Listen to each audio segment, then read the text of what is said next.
frères. Et là, au salut, bien-aimé. Alléluia.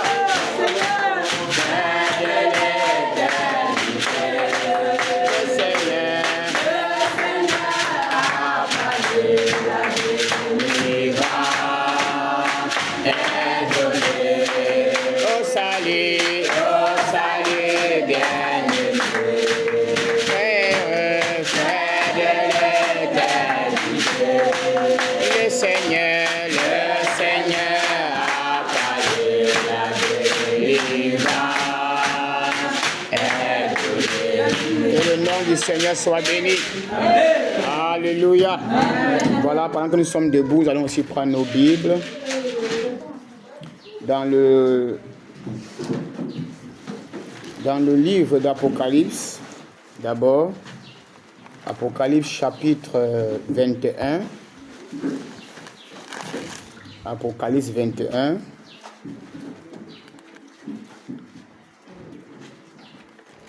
Apocalypse 21, le verset 7. Apocalypse 21, verset 7 déclare: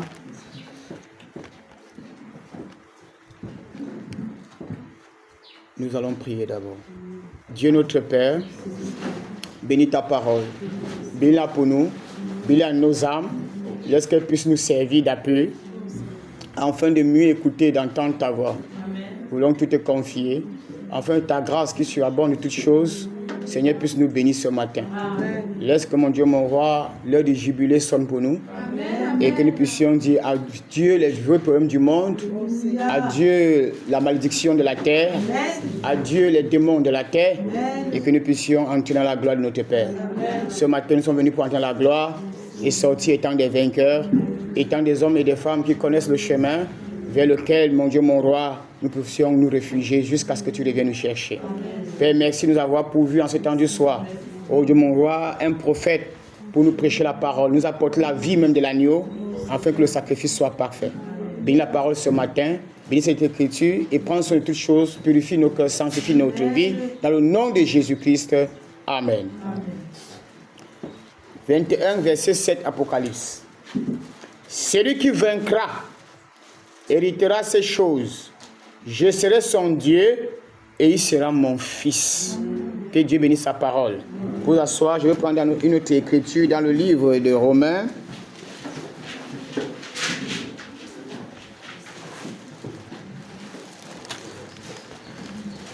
Voilà.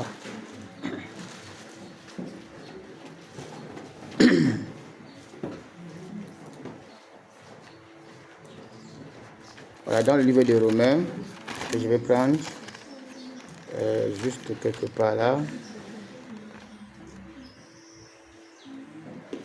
Le livre de Romains, chapitre 10, le verset 10 aussi déclare, excusez-moi, car c'est en croyant du cœur qu'on parvient à la justice. Et c'est en confessant de la bouche qu'on parvient au salut, selon ce que dit l'Écriture. Que Dieu bénisse la lecture de sa parole. Nous parlerons ce matin la foi pour les grandes œuvres. Amen. La foi pour les grandes œuvres. Vous savez, frères et sœurs, si vous ne savez pas que nous sommes conçus de telle manière pour Dieu, surtout au temps du soir, je veux bien préciser comme ça parce que j'aime ça, surtout au temps du soir, pour réaliser ce que d'autres ne pouvaient pas réaliser. Ce que ni Enoch, ni Élie, personne, ni Moïse, personne, même, je dis même les types de l'enlèvement. Élie qui était de l'enlèvement, Enoch qui était un type de l'enlèvement, Moïse qui était un type de l'enlèvement mais après mort, mais qui tous ne sont, personne d'entre eux ne restait dans la tombe, parce que Moïse n'a même pas eu de tombe. Moïse est mort sur le rocher. Ce que nous savons de la vision prophétique, c'est que les anges ont pris son corps et l'ont ramené auprès du Père. C'est pour ça qu'à la montagne de transfiguration, on l'a revu là-bas. Vous voyez, frères et sœurs, on l'a revu là-bas, mais par contre, on n'a pas vu Abraham là-bas.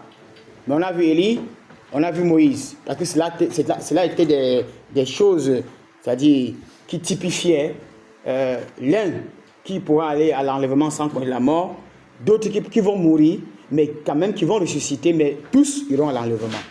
Alors ce matin, nous parlerons la foi pour les grandes œuvres.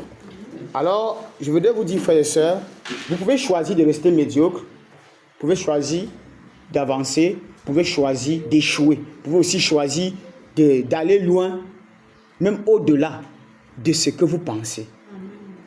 Parce que nous avons des limites que quand nous croyons qu'il y a des limites. Il n'y a même pas de limites dans la vie. Il n'y a pas de limites. Même sur la bénédiction, il n'y a pas de limites. Sur le Saint-Esprit, il n'y a pas de limites. Sur la foi, il n'y a pas de limites. Tout ce qui vient de Dieu, il n'y a pas de limites à cela.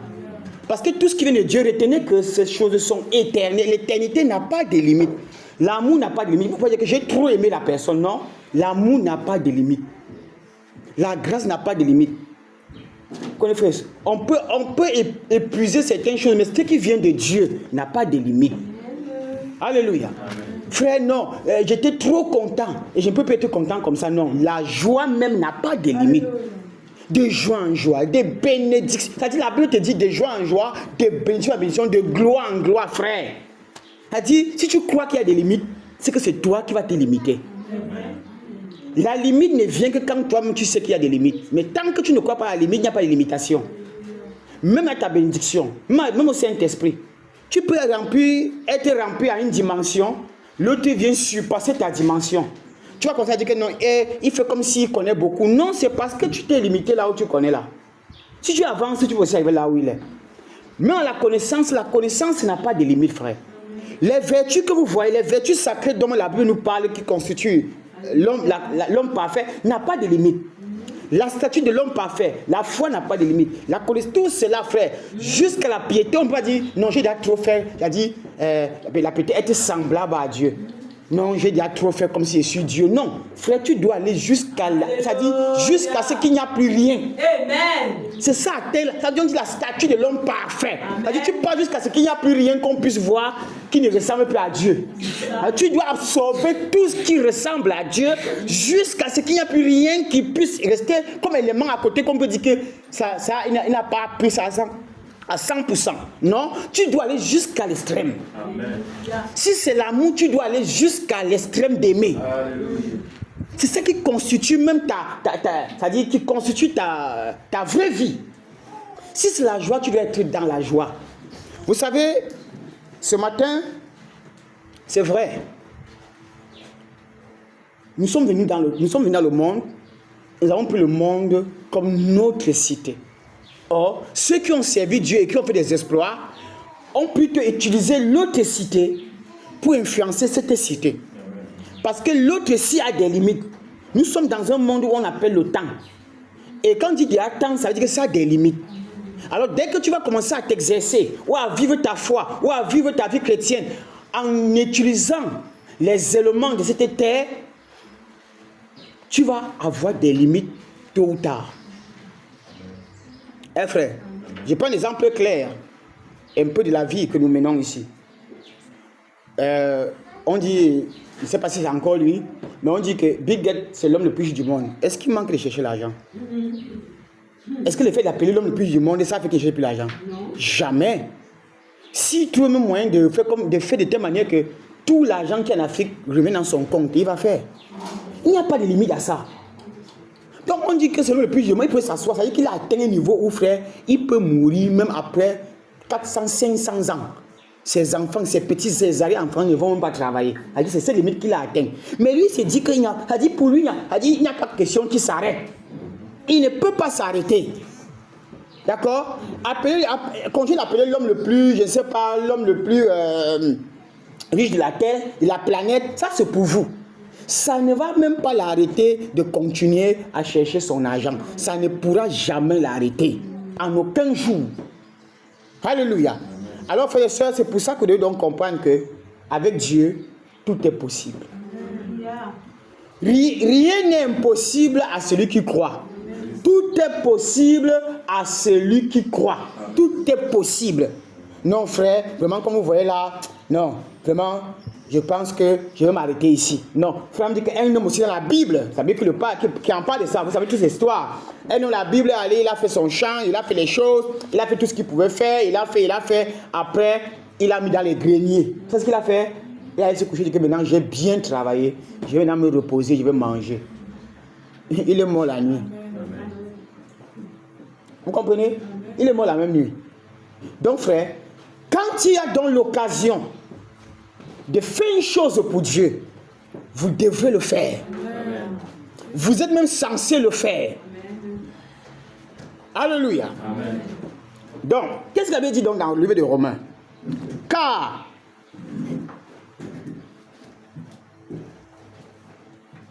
c'est ça? Non, dans Romains 10. Romains 10, 10. Car c'est un croyant du cœur. Comprenez ça? C'est un croyant du cœur. Et le cœur, c'est un mystère. Car c'est en croyant du cœur que l'on parvient à la justice, monsieur. C'est en croyant du cœur que l'on parvient à la justice. Ce n'est pas dans les explications. Ce n'est pas dans les mots. Tu es né donc pour être un croyant. Hein? Pour avoir la foi des grandes œuvres. Parce que pour que tu accomplisses une œuvre, ton cœur doit croire. Amen. Frère, quand on dit croire là, ce n'est pas que tu vas seulement avoir, tout le monde va t'apprécier. Tu as des combats. Il y a des gens qui vont te dire que ce que tu vas faire ne va pas donner. Donc c'est en persévérant dans ta foi. C'est en allant à l'encontre de toutes les pensées. Surtout si tu es convaincu que ce que tu veux faire là, ça vient de toi. Frère, tu as des découragements, tu as des choses qui vont venir de gauche à droite, mais je vais vous dire une chose, frères et sœurs, c'est que si votre cœur a cru une chose, vous persévérez, vous aurez le fruit. Amen. C'est parfois, on peut croire, mais par manque de persévérance, on perd tout. Vous perdez tout parce que vous ne persévérez pas. Amen. Alléluia. Amen. Donc, frères et sœurs, écoutons-nous une chose. Il dit donc ici, car c'est en croyant du cœur qu'on parvient à la justice. Et c'est en confessant de la bouche. Parce qu'il faut d'abord que ton cœur accepte la chose. Et quand ton cœur accepte, frère, c'est là-bas dedans. Personne ne connaît. C'est pour ça qu'on parle du cœur, n'est-ce pas? Personne ne connaît ce qui se passe là-dedans. Mais dès lors que tu commences à confesser la chose, tu commences à témoigner, confesser, dire je témoigne. Je témoigne de cette chose, pourtant peut-être je ne l'ai même pas encore vue. Physiquement, je ne l'ai pas encore vue. Mais spirituellement, frères et sœurs, j'accepte la chose. J'accepte que c'est ça. On peut avoir prié pour moi. Physiquement, je suis toujours malade. Mais spirituellement, dans mon cœur, je suis guéri. Et comme je suis guéri, je confesse de ma bouche pour dire à mon corps, tu es guéri. Amen. Et mon corps est dans l'obligation de subir ma confession parce que mon cœur a cru. Est-ce que vous me comprenez? Mais si mon cœur refuse la chose, aussi longtemps que ma chair va accepter, il n'y aura pas de fruits. C'est pour ça que vous voyez que la vie de l'arbre vient des racines. Donc ça monte, ça nourrit, après ça redescend, après ça monte, ça nourrit. Donc frère, c'est quand ça monte, nourrissez-vous. Alors il dit, car c'est en confessant du cœur qu'on parvient à la justice, et c'est en croyant du cœur, voilà, qu'on parvient à la justice, et c'est en confessant de la bouche qu'on parvient au salut, selon ce que dit l'Écriture. Ma parole est esprit et vie. Selon ce que dit l'Écriture. Donc l'Écriture te dit, quand tu crois dans ton cœur, tu parviens à la justice. Quand tu crois dans ton cœur, Dieu va te faire justice de ta partie. Alléluia. Maintenant que tu commences à confesser, c'est pour dire à Dieu, Seigneur, je ne veux pas garder ceci à l'intérieur. Je veux montrer au monde, à mon ennemi, à celui qui m'entoure, à ma mère, à mon père, à mon fils, à mes enfants, à ma femme, à mon mari, que ce que je dis là, je crois. Je veux commencer à confesser. On me prend pour un fou. Et vous dire que frères et sœurs, quand votre foi n'a pas encore reçu la folie, vous n'êtes pas délivré. Parce que la foi doit recevoir la folie spirituelle. Amen. Il y a une folie de l'esprit qui vient d'abord sur votre foi. Cette folie l'a fait de telle manière qu'en effet, vous dites une chose que le monde ne comprend pas. Oui. Regardez un peu cet homme. Pour qui Frère avait prié alors qu'il était aveugle. Il est aveugle. Il comprend qu'il y a une campagne d'évangélisation. Il décide donc d'aller à la campagne d'évangélisation. Il arrive. On prie pour lui. Et on lui dit, ainsi le Seigneur, tu es guéri. On lui remet son bâton. Donc sur place, ses yeux ne s'ouvrent pas. On lui remet son bâton, il taponne encore comme ça, il part, il s'assoit. D'accord?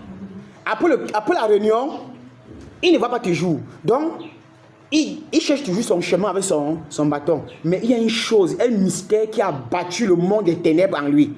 Ce mystère, c'est le mystère de la confession. Alléluia. La foi des grandes choses. Pour avoir les grandes choses, il devait les confesser. Qu'est-ce qu'il a commencé à faire? Je vois. Pourtant, il ne voit pas. Je vois. Je vois. Il entre chez lui. Les voisins viennent lui rendre visite pour lui dire que, tu sais, l'église où on t'a amené là, non seulement tu es aveugle, mais on t'a rendu fou. C'est vrai. Comment tu vas être dans une église? Tu ne vois pas. Mais on te dit de dire que tu vois. Donc tu as rendu fou encore. Et c'était bon. Il fallait qu'il devienne fou. Amen. Frère, ce n'est pas un jour.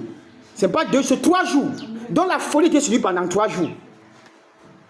Donc il sort le 3e jour. Il va aller chez un coiffeur. Il arrive pendant que le coiffe. Le gars ne ferme pas sa bouche. Il continue de confier dans son de coiffure. Je vois. Même le coiffeur lui dit que mon gars, tu ne vois pas. Comment tu peux avoir le bâton entre tes mains? Tu es venu ici en tâtonnant même la porte de mon studio. Tu n'es même pas à entrer. C'est moi qui t'ai aidé à t'asseoir, je t'assure la chaise, tu me dis que tu ne vois rien. L'église t'a trompé. Mais il n'écoute pas les bavardages de son ennemi. C'est ça le piège. Ça n'arrête pas parce que, frères et sœurs, l'incrédulité n'arrête pas Dieu. Ce que Dieu a dit finira par s'accomplir. Amen. Alléluia. Amen. Donc tous les incrédules qui étaient autour de lui ne l'ont pas arrêté.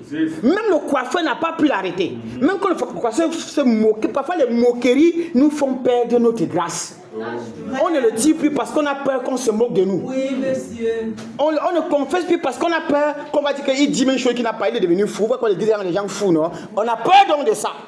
Et je dis votre foi, la véritable foi attrape la folie de Dieu. Amen. Parce que même Dieu est un fou. Quand Dieu se lève le matin pour dire que la lumière soit, il n'y avait pas de lumière. Si tu étais là, tu allais douter. C'est vrai. Il n'y avait pas. Mais il dit que la lumière soit. Et la lumière fut. Amen. Et Flamme dit, vous ne savez pas. Quand Dieu a dit que la lumière soit, ce n'était pas la lumière, il n'y a pas la lumière. Vous ne savez pas combien d'années ça a pris. Vous ne connaissez pas, on n'était pas là. Quand il a commencé à dire, prononcer la parole sur les étoiles, la lune, le poisson, ainsi de suite, vous n'étiez pas là. Lui-même, il était le croyant de sa propre parole. Amen. Il croyait lui-même ce qu'il disait. C'est pour ça que frère, ce qu'il a dit est arrivé. Amen. Donc Dieu était un fou. Il fallait qu'il croie lui-même ce qu'il dit.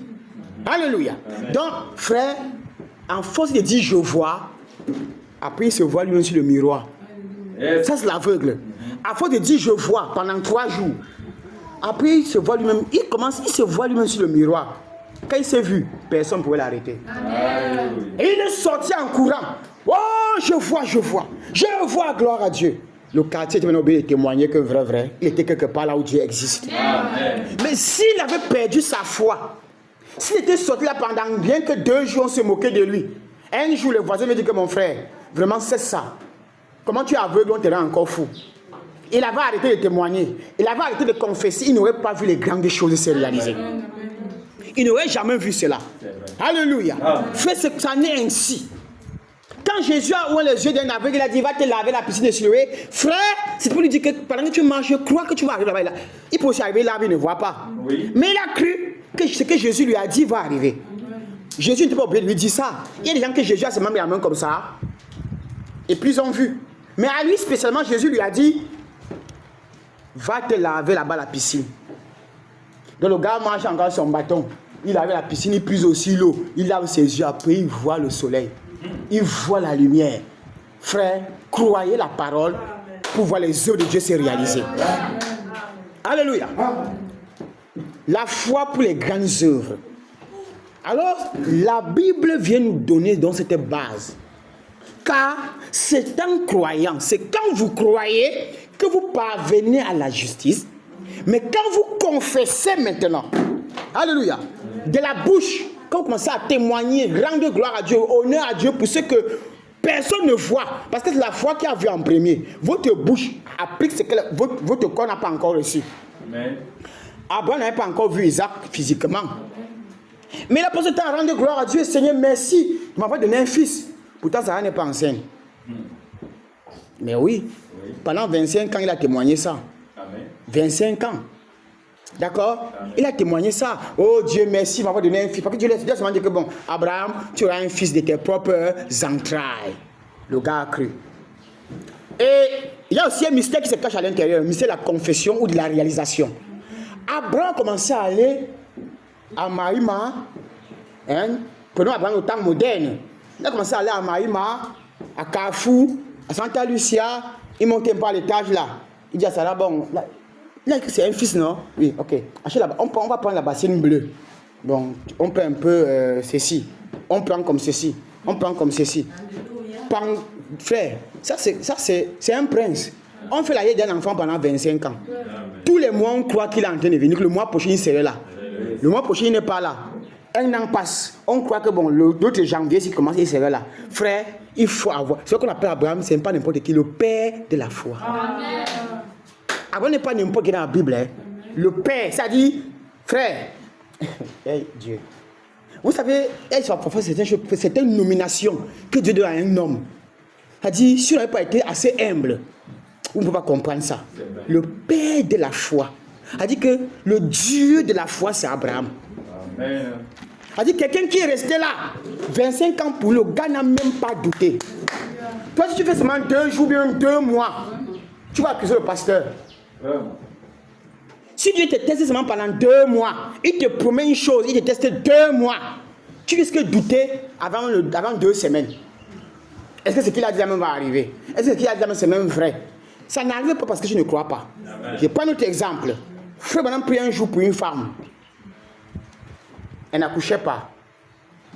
Alors quand cette femme arrive, en ligne de prière, il prie pour la femme et lui dit, ainsi que dit le Seigneur, tu vas enfanter et tu auras un fils.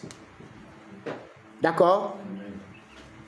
Elle est rentrée. Malheureusement pour cette femme qu'elle est rentrée, elle a rendu le témoignage à ses voisines. Et parmi ses voisines, il y avait des incrédules.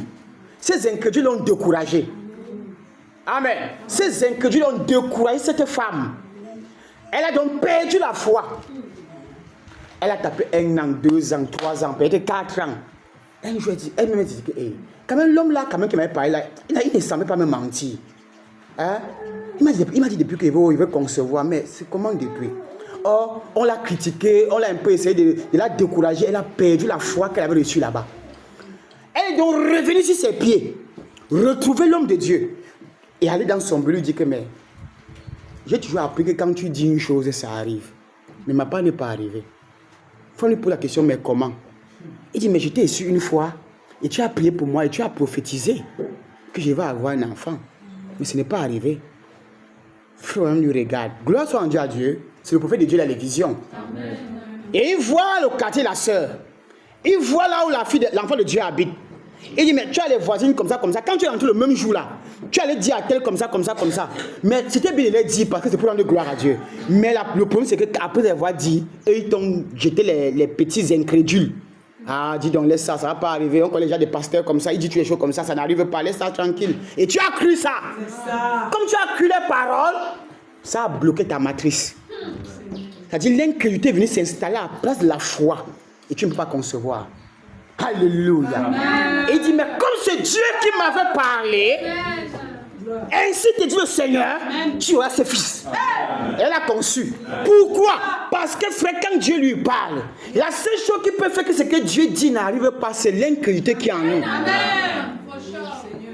C'est ce qui est en nous qui peut faire que Dieu, ça dit, ça freine et retarde Dieu de travailler. Amen.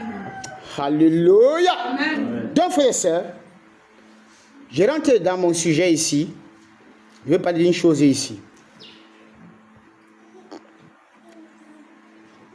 Dans la prédication intitulée Christianisme contre l'idolâtrie, c'est en 61. Femme dit, nous sommes des images vivantes d'un Dieu vivant. Nous parlons de la foi pour les grandes œuvres. Nous sommes des images. C'est même ce qu'elle avait dit, non? Fais-le à ton image, à ta ressemblance.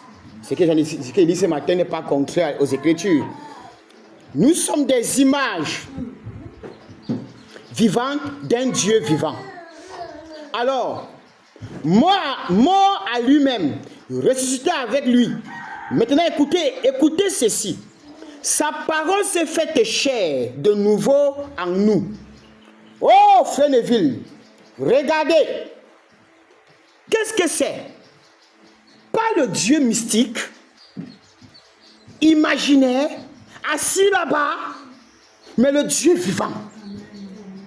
Frère, la foi des grandes œuvres ne croit pas à un Dieu mystique qui est assis peut-être sur le trône d'un arbre. Ou alors qui est loin quelque part là-bas. La foi des grandes œuvres croit à un Dieu qui est présent. Amen. Pourquoi? Parce que si vous croyez un Dieu imaginaire, qui je sais, il est où? Vous ne connaissez même pas où il habite. Vous ne connaissez même pas il a quelle forme. Frère, vous n'allez jamais rien réaliser de bon. Amen. Qu'est-ce qui se passe? Pas un Dieu imaginaire. On n'imagine pas Dieu. On ne sait pas Dieu en imaginant que Dieu... j'imagine. Ou je pense que Dieu existe. Croire, c'est le présent. Amen. La foi est toujours confessée au présent. Amen. Je suis, pas j'étais. Le Dieu qui était là n'existe pas. C'est le grand je suis qui est Jésus-Christ. Alléluia. Donc, quand vous commencez à croire un Dieu imaginaire, vous ne pouvez pas, votre foi ne peut rien réaliser. Votre foi doit être associée à un Dieu présent. Vous ne devez pas confesser quelque chose qui a dit qu'il existe là-bas. Vous associez votre foi à un Dieu présent, mais pas un Dieu historique. Dieu avait fait. Dieu avait fait. Il faut dire Dieu a fait. Amen. Alléluia. C'est pour ça que Frère me dit ceci, que l'homme loue Dieu continuellement pour ce qu'il avait fait. D'accord? Oh, Dieu a fait comme ceci avec Moïse. Alléluia, amen. Dieu a fait comme ceci avec Abraham. Alléluia, amen. Dieu a fait comme ceci avec Élisée, avec Élie, avec Michée, avec frère. On loue Dieu, on danse, on crie, ça nous réjouit. Après l'homme, c'est que la prochaine étape de l'homme, c'est le futur. Ah, Dieu va faire. Alléluia, amen. Dieu va faire, Dieu va faire, Dieu va faire. Et nous sommes contents. Mais présentement que tu souffles, là, tu fais quoi? Attends, présentement que tu as tes problèmes là, tu as des situations que tu as besoin de lui, il fait quoi? Donc il n'est pas Dieu pour toi, non? Il est Dieu pour ce qu'il a fait là-bas. Après, le diable te console que bon, comme tu vois, quand tu vas mourir, il va te sauver. Je ne veux pas mourir, je veux qu'il me sauve maintenant. Je veux qu'il me donne ce qu'il a me donné maintenant pour que je vive maintenant. C'est ça Dieu. Le plus souvent, c'est qu'il a fait, après on dit il va faire quand? Il doit faire ma part maintenant. Pour les autres, il avait fait, non? Et pourquoi vous voulez le placer dans un futur lointain, imaginaire là-bas? Hein? Tu es malade maintenant, tu dis que non, au ciel, il n'y aura pas la maladie, mais je souffre. Au ciel, il n'y aura pas la maladie. On ne sera pas malade là-bas. Maintenant, je souffre, il va me guérir maintenant. Maintenant que je suis malade, il va me guérir. Alléluia. Et le problème, c'est que c'est pour ça que nous confessons Dieu au passé, on le confesse encore au futur lointain, mais au présent, on ne le confesse jamais. C'est pour ça que nous n'obtenons aussi rien. On n'obtient rien. Parce que notre consolation, c'est il va faire, il avait fait, il va faire, il avait fait. Frère, on nous a appris aussi comment lire la Bible. Ne lisez pas la Bible comme un livre d'histoire. Ne priez pas comme vous faites de l'histoire. Alléluia. Oh Seigneur, je sais que tu vas me bénir. Seigneur, tu m'as béni. Je crois que tu m'as déjà béni. Ça, c'est la prière. Tu te relèves là-bas, tu dois être convaincu que tu es béni. Que tu as reçu ce que tu veux. Qu'est-ce que la Bible dit? Il dit que celui qui confesse doit se relever sur son autel, croyant que ce qu'il a dit, il a même déjà reçu. C'est pas comme ça dans votre Bible. C'est écrit comme ça, nos frères. Vous devez croire que ce que vous avez demandé, vous avez même déjà reçu. Oui. Maintenant, quand tu as une lettre, tu ne crois pas que tu as reçu, tu crois ça au futur. Il faut que le futur est indéterminé. Hein? Le futur, c'est jusqu'à donc, jusqu'à là, tu ne connais pas aussi. Tu as placé ça quand? Frère, sachez limiter votre bénédiction. Vous devez savoir limiter même le temps avec Dieu. Il y a des gens qui ont limité le temps avec Dieu. Pour dire à Dieu, Seigneur, si vraiment tu m'as appelé à te servir, tu vas rester ici. Je place la pièce ici. Je n'ai pas fait tes choses. Laisse-moi faire un sacrifice. Ils arrêtent Dieu. Abraham a arrêté Dieu chez lui. Amen. Hein? Il y a notre petit Jacob. Jacob a arrêté Dieu. Dieu dit que laisse-moi partir, il dit à Dieu, tu pars où? Donc il t'arrête aujourd'hui. Moi, je réussis à t'arrêter. Tu vas me bénir. Il dit que quelqu'un vient dire, ah, c'est quoi ton problème? Tu veux te laisser partir, mais bénis-moi. Toute la nuit, l'ange de Dieu, l'ange de l'Éternel, a bagarré avec Jacob. Jacob signe sur sa ceinture, sur les côtes ici. Jacob arrête ça fort. Frère, jusqu'à ce que Dieu lui confesse que voici un homme, un être humain. Depuis qu'il est né, le gars, il a bagarré les hommes, avec les hommes, il les a vaincus. Il vient de gagner aussi Dieu. Un homme qui gagne Dieu, frère. Il dit même pour que Dieu laisse que Jacob gagne, ou même pour que Dieu permette de montrer qu'il est dessus Jacob, il te donne Jacob un autre Wakamashi là, qui vient d'une autre dimension. Il a cassé la côte. Hein? Jacob maintenant, mais mon frère, lâche-moi d'abord un peu. Tant que tu me vois que tu m'as trop serré, serrez-le jusqu'à ce qu'il vous donne ce que vous voulez. Amen. Un frère. Amen, amen. Il dit à Dieu, Jacob, mais tu t'appelles comment? Il dit que non, même le nom là, c'est un peu. Le nom que, si c'était Jacob, tu ne vas pas me vaincre. Ton nom que je vois ici, c'est le nom Jacob ne peut pas me gagner moi. Ton nom, c'est Israël. L'homme béni par Dieu. Frère, vous pouvez arrêter Dieu jusqu'à ce qu'il résout ton problème. Jusqu'à ce que ta situation change. Si tu l'arrêtes un peu, tu le lâches. Tu sais que tu vas encore pouvoir l'arrêter un autre jour. Quand tu l'arrêtes, il change ta destinée. Il change même ton destin. Frère, on peut changer, Dieu peut changer ton destin. Oui, monsieur, il peut le faire. Parce que si le nom est une seconde nature, le nom que Jacob portait, sa destinée était une autre destinée. Mais quand Dieu a changé son nom, il a aussi changé sa destinée. C'est comme ça.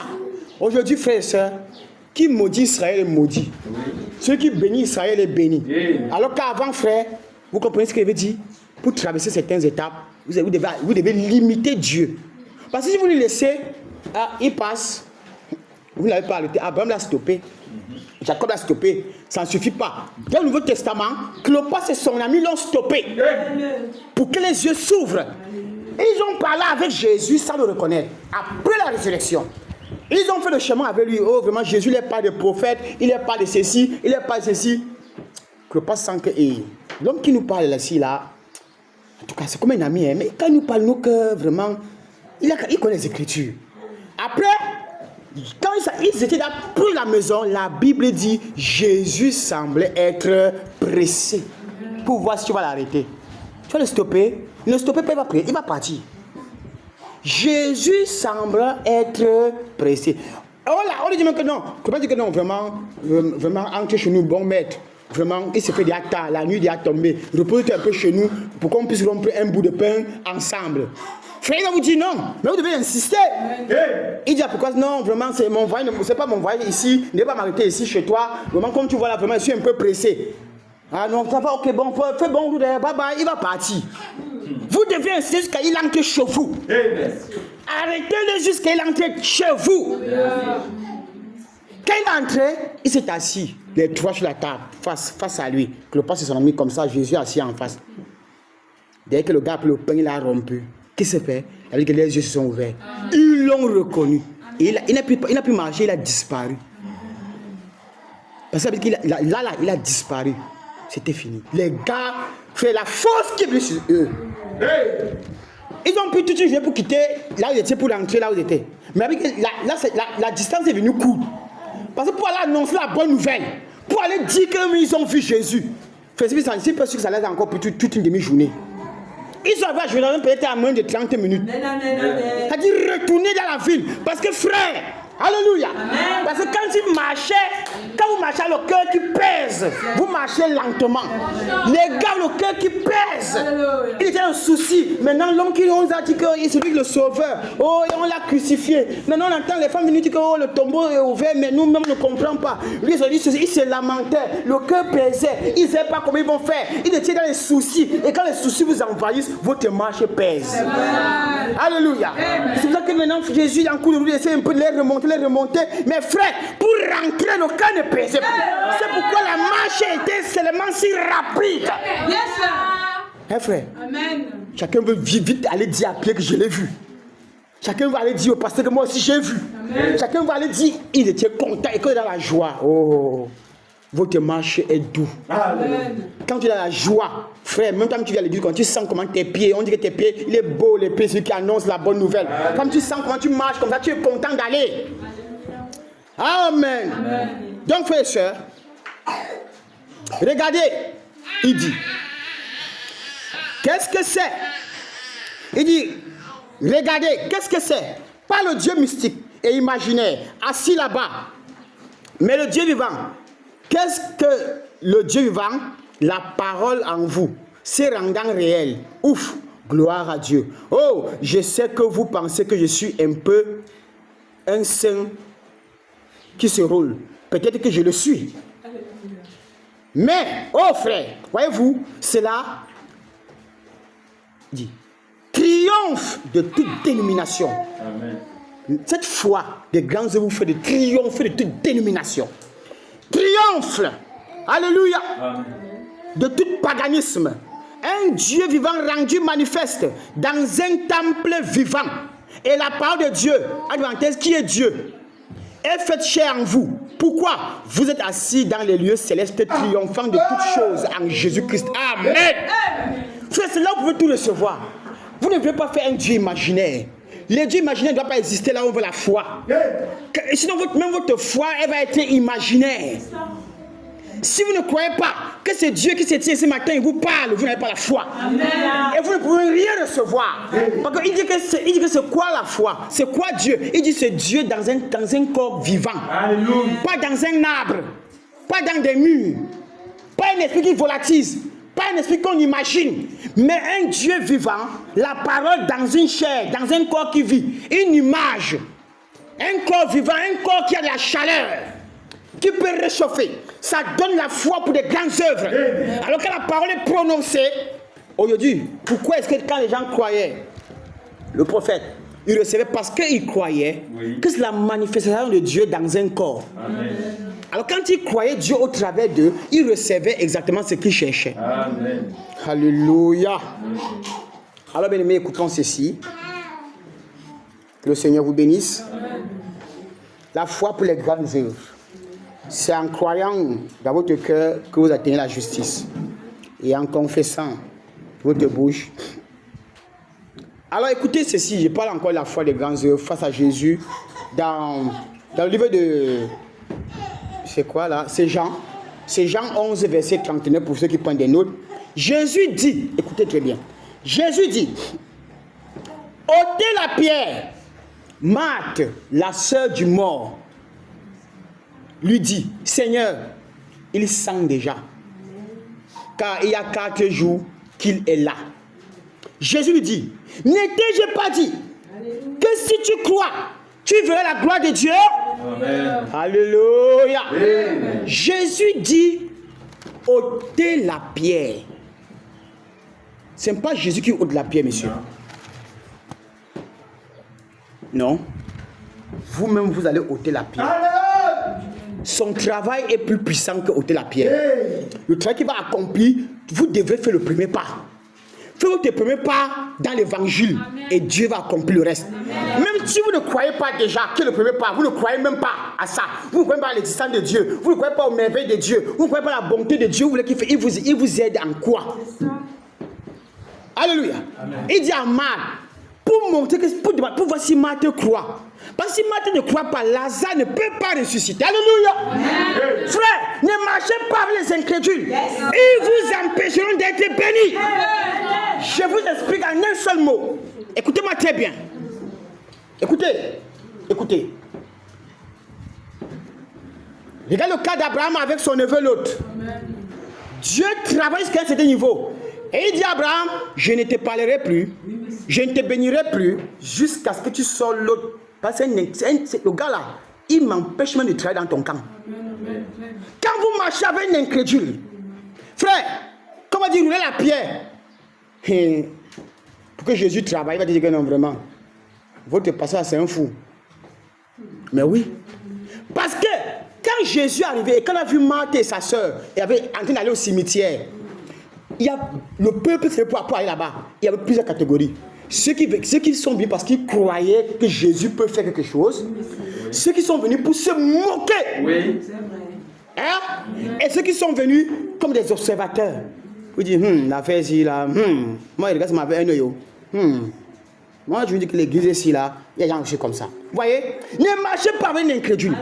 Jésus voulait donc voir, est-ce que Marthe est une incrédule? C'est ça. Il dit, est-ce que ça ne dépasse pas à Jésus de rouler la pierre, frère? Ça ne dépasse pas à Jésus de rouler la pierre. Je veux dire ce jour, frère et soeur, ne manquez jamais les éléments de la vie. Ayez ça. Amen. Dieu se tiendra sur ça pour continuer de vous bénir. Alléluia. Alléluia. Jésus voulait donc voir, est-ce que Marthe est capable de croire à quelqu'un qui est mort enterré 4 jours, est-ce qu'il peut ressusciter? Et il fallait que Marthe participe. Vous devez participer. Amen. Il fallait que Marthe participe à la gloire. Amen. Alléluia. Ôtez la pierre. Elle réplique, maître. Il sent déjà. Pourquoi? Parce que ça fait déjà 4 jours qu'on l'a. Donc le corps commence à décomposer à partir du 4e jour. Donc notre frère Lazare est déjà décomposé, Seigneur. Donc il est pourri. Il sent. Alléluia. Amen. Jésus dit à Marthe, je ne vais pas te parler comme Jean-Baptiste. Je vais te parler comme un pasteur. Ne t'ai-je pas dit, parce que Jean-Baptiste, vous ne pouvez en sortir. Ne t'ai-je pas dit que si tu crois, tu verras la gloire de Dieu? Je ne t'ai pas dit ça. Amen, amen. Tu crois, Marthe? Elle dit oui, je crois. Il dit, mais qu'est-ce qui t'empêche à ôter la pierre là-bas, on voit. Si tu crois, va avec la pierre là. Si tu crois, lève-toi et marche. C'est ça qui est la puissance de l'évangile. Si tu crois, sors et témoigne. C'est ça la puissance de l'évangile. Peux-tu croire cela, Marthe? Oui. Il dit, ok, enlevez la pierre si vous croyez. Et si tu crois que Dieu peut mettre fin à ton problème? Amen. Bon, Seigneur, tu sais que quand je suis né, on a dit que ma grand-mère avait dit à ma mère que c'est un problème, que c'est tous nos parents qui avaient toujours ça. Donc chez nous, ça ne peut pas quitter. Ça va rester. Ah, c'est comme ça, non? C'est ce qui est arrivé à Marthe ici. Marthe lui dit, nous on connaît que quand quelqu'un meurt déjà, bon, peut-être qu'il est encore là, peut-être qu'on l'a même pas encore enterré, là on peut prier, peut-être il va... Mais dans notre tradition, c'est quand on a déjà mis quelqu'un dans la tombe. On a même déjà enterré. Là, nous sommes déjà dans le veuvin, on a les noirs déjà. D'accord? Hein, Jésus, tu comprends ça? Parce que toi, tu ne connais pas. Moi, je sais que je te crois. Je sais que tu es le Messie. Le monde où tu viens là, on ne meurt pas là-bas. Ici, chez nous, là, quand tu vois que quelqu'un meurt là, hein, Jésus m'a dit t'enseigner. Quand quelqu'un meurt chez nous ici, dès qu'on va l'enterrer là, 4e jour, la personne a sang. Jésus lui dit, Marthe, ça c'est tes traditions. Moi, je ne connais pas les traditions. Ce que je connais, c'est la parole. Et qu'est-ce que la parole déclare? Les yeux des aveugles vont s'ouvrir. Les boiteux vont marcher. Les aveugles vont voir. Les muets vont parler. Et les morts vont ressusciter. Mais je n'ai pas dit cela, Marthe. Marthe dit oui. Il dit, est-ce que tu crois? Marthe dit que bon, enlève donc la pierre. Moi, je n'enlève pas. Ça ne me dépasse pas d'enlever. Mais je veux voir si toi, tu crois. Il faut que tu participes. Alléluia. Quand on a roulé la pierre. Amen. Jésus maintenant se tient là. Il met de compassion pour amener les incrédules à critiquer la parole. Avec les témoins de Jéhovah, a dit qu'il n'est pas Dieu. Jésus a pleuré. Pour que le monde des incrédules s'achoppe. Il se tient là. Il regarde, il voit les témoins de Jéhovah placés là. Il regarde les musulmans placés là. Il regarde les incrédules. Il dit bon, comme il voit les gens ici là, si justement Lazare s'en fait un truc comme les humains, ils peuvent croire. Hein. Il faut qu'ils les endurcissent davantage. Frère, vous dites qu'il est Dieu. Le gars fait, on va là me coule. On dit, tout le monde va dire que oui, on vous avait dit non. On vous avait dit non. Oh, vertu du Saint-Esprit, il n'est pas la vertu du Saint-Esprit, le Saint-Enfant. Vous le voyez qui pleure, non? Vous dites que Joseph et Marie avaient d'abord Mougou derrière, après ils viennent dire que vous avez la vertu du Saint-Esprit. On vous explique que vous ne comprenez pas. Parce qu'il a pleuré, ils ont oublié qu'il a transformé l'eau en vin. Ils ont oublié.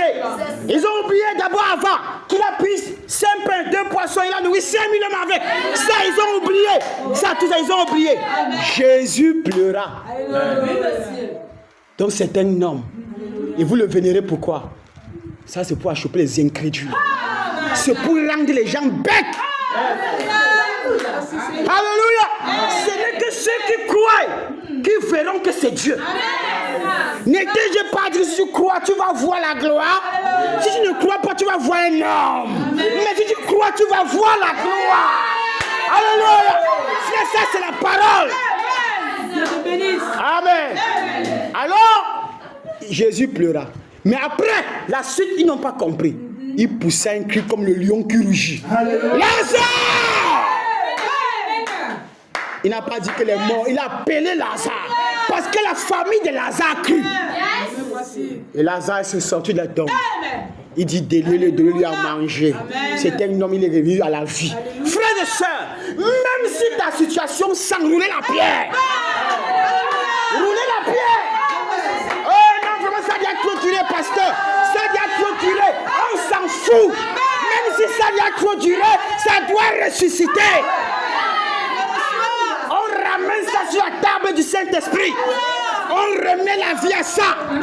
Il a dit à Ézéchiel, que vois-tu? Il dit les ossements. Il dit, ah, toi tu vois des os, moi déjà je vois les hommes. Prononce la parole, fils de l'homme. Prononce la parole. Toi tu vois des ossements, moi je vois les êtres humains. Et il dit, quand il commence à parler, il a vu la chair arriver. Il a vu les nerfs s'attacher.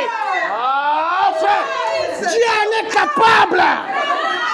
C'est le Dieu des impossibilités, rendu manifeste. Même si ta situation est atterrante, Jésus déteste cela.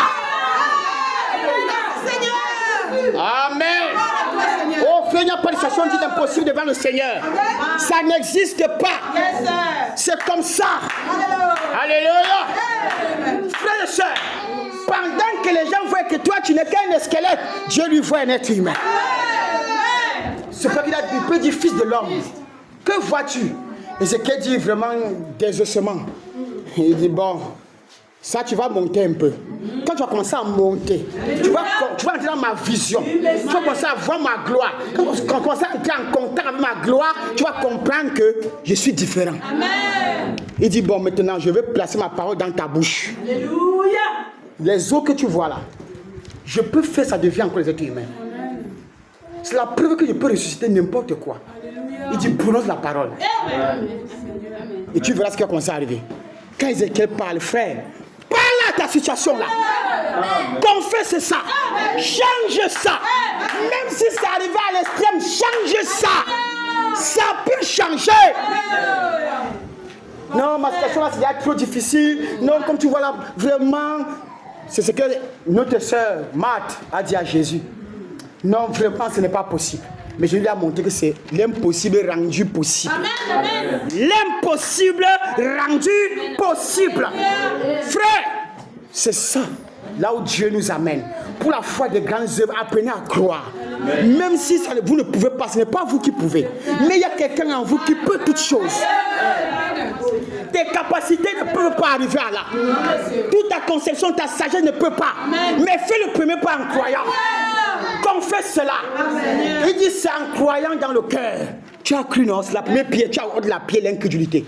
Tu enlèves l'incrédulité pour dire moi je crois en Jésus. Amen. Je crois que ma situation si c'est fini. Amen. Dieu va mettre fin à cela. Amen. Je vais remporter. D'abord il est dit je vous donne le pouvoir de marcher les scorpions. C'est la puissance du mal. Amen. Alléluia. Amen. Frère, ce n'est pas au mal de dominer sur nous, mais c'est à nous de dominer sur le mal. Jésus a fait cette possibilité. Oh frère, écoutons ceci. Laisse-moi dire. Il dit, Jésus a dit, ôte la pierre. Nous on va répliquer. Matthieu dit, oh Seigneur, il sent déjà. Donc cette association-là sent déjà. Hein? Ça sent. Mais on t'a dit avant que si tu crois, tu vas voir la gloire de Dieu. Amen. Si tu crois, tu vas voir Jésus agir. Si tu crois, tu vas voir ce qu'aucun ne peut voir. Regarde le cas de Nathanaël avec Jésus. Quand on est parti inviter Nathanaël là-bas, Philippe dit, mais viens. Ce que nous avons constaté là-bas, c'est que l'homme qui nous parle, il est différent. N'est-il pas le Messie? Viens voir toi-même. Et quand Nathanaël était un homme, a fait un cœur juste. Il dit vraiment, il vient d'où? L'homme là vient d'où? On dit, ah, il est né à Nazareth. Il dit, non, non. Les gens de Nazareth là, rien ne peut sortir. Rien de bon ne peut sortir de Nazareth. Nous, on connaît Nazareth, non? c'est la ville des prostituées, des braqueurs, des brigands. C'est cette ville-là. Il n'y a rien de bon pour venir là. Alléluia. Frère, la cité bénie de Dieu, car le temps est devenu ce que vous voyez là. Ne s'est pas arrêté. Il a continué à persuader. Philippe, ce n'est pas le temps pour moi. Philippe a continué de persuader Nathanaël pour dire que, gars, ne sais pas, tu es mon ami d'enfance, non? Tu es ici, viens quand même observer tes propres yeux. Viens t'entendre l'homme là prêcher. Viens comprendre ce qu'il dit. Et puis tu vas juger toi-même. Ne veux pas te raconter. Toi-même, viens entendre. Il s'est donc levé pour aussi aller voir pour dire, ah, moi, l'affaire des pasteurs, là, moi, j'étais plus moi trop dedans. Mais comme mon ami d'enfance m'a quand même dit là, il va aussi aller quand même voir. Amen. Dès qu'il arrive à la réunion, la vie que Jésus prêchait, Jésus est arrêté pour dire, voilà un Israélite. Il parle comme ça à celui qui veut devenir là. Voilà un Israélite en qui il n'y a point de fraude. Alléluia.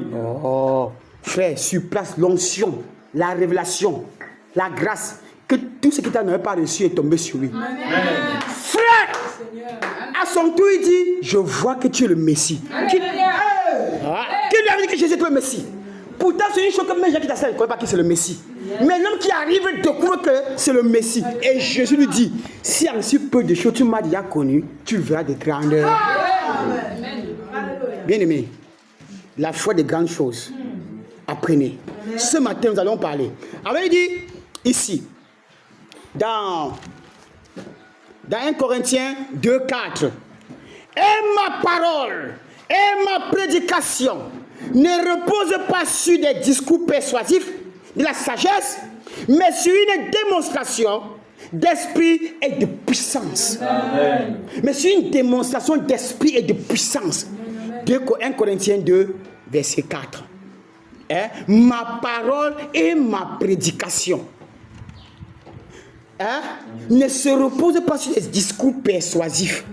Où on cherche à dire aux gens que non, comme tu vois, comme tu es malade là, tu sais que là-bas au Seigneur, il n'y a pas la maladie, non? Donc meurs doucement, ne crie pas trop.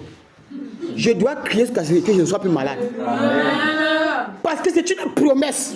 Jésus m'a fait la promesse en me disant que même si je suis malade, même si je meurs, il va me ressusciter. Je dois guérir quand je suis malade. Amen. Si la guérison n'existe pas en Dieu, alors si je crois que Jésus est guérisseur, il est sauveur, il est Seigneur, je dois croire ça comme ça. Amen. Alors frères et sœurs, écoutons ici notre déclaration de notre prophète dans la brochure, bien le message intitulé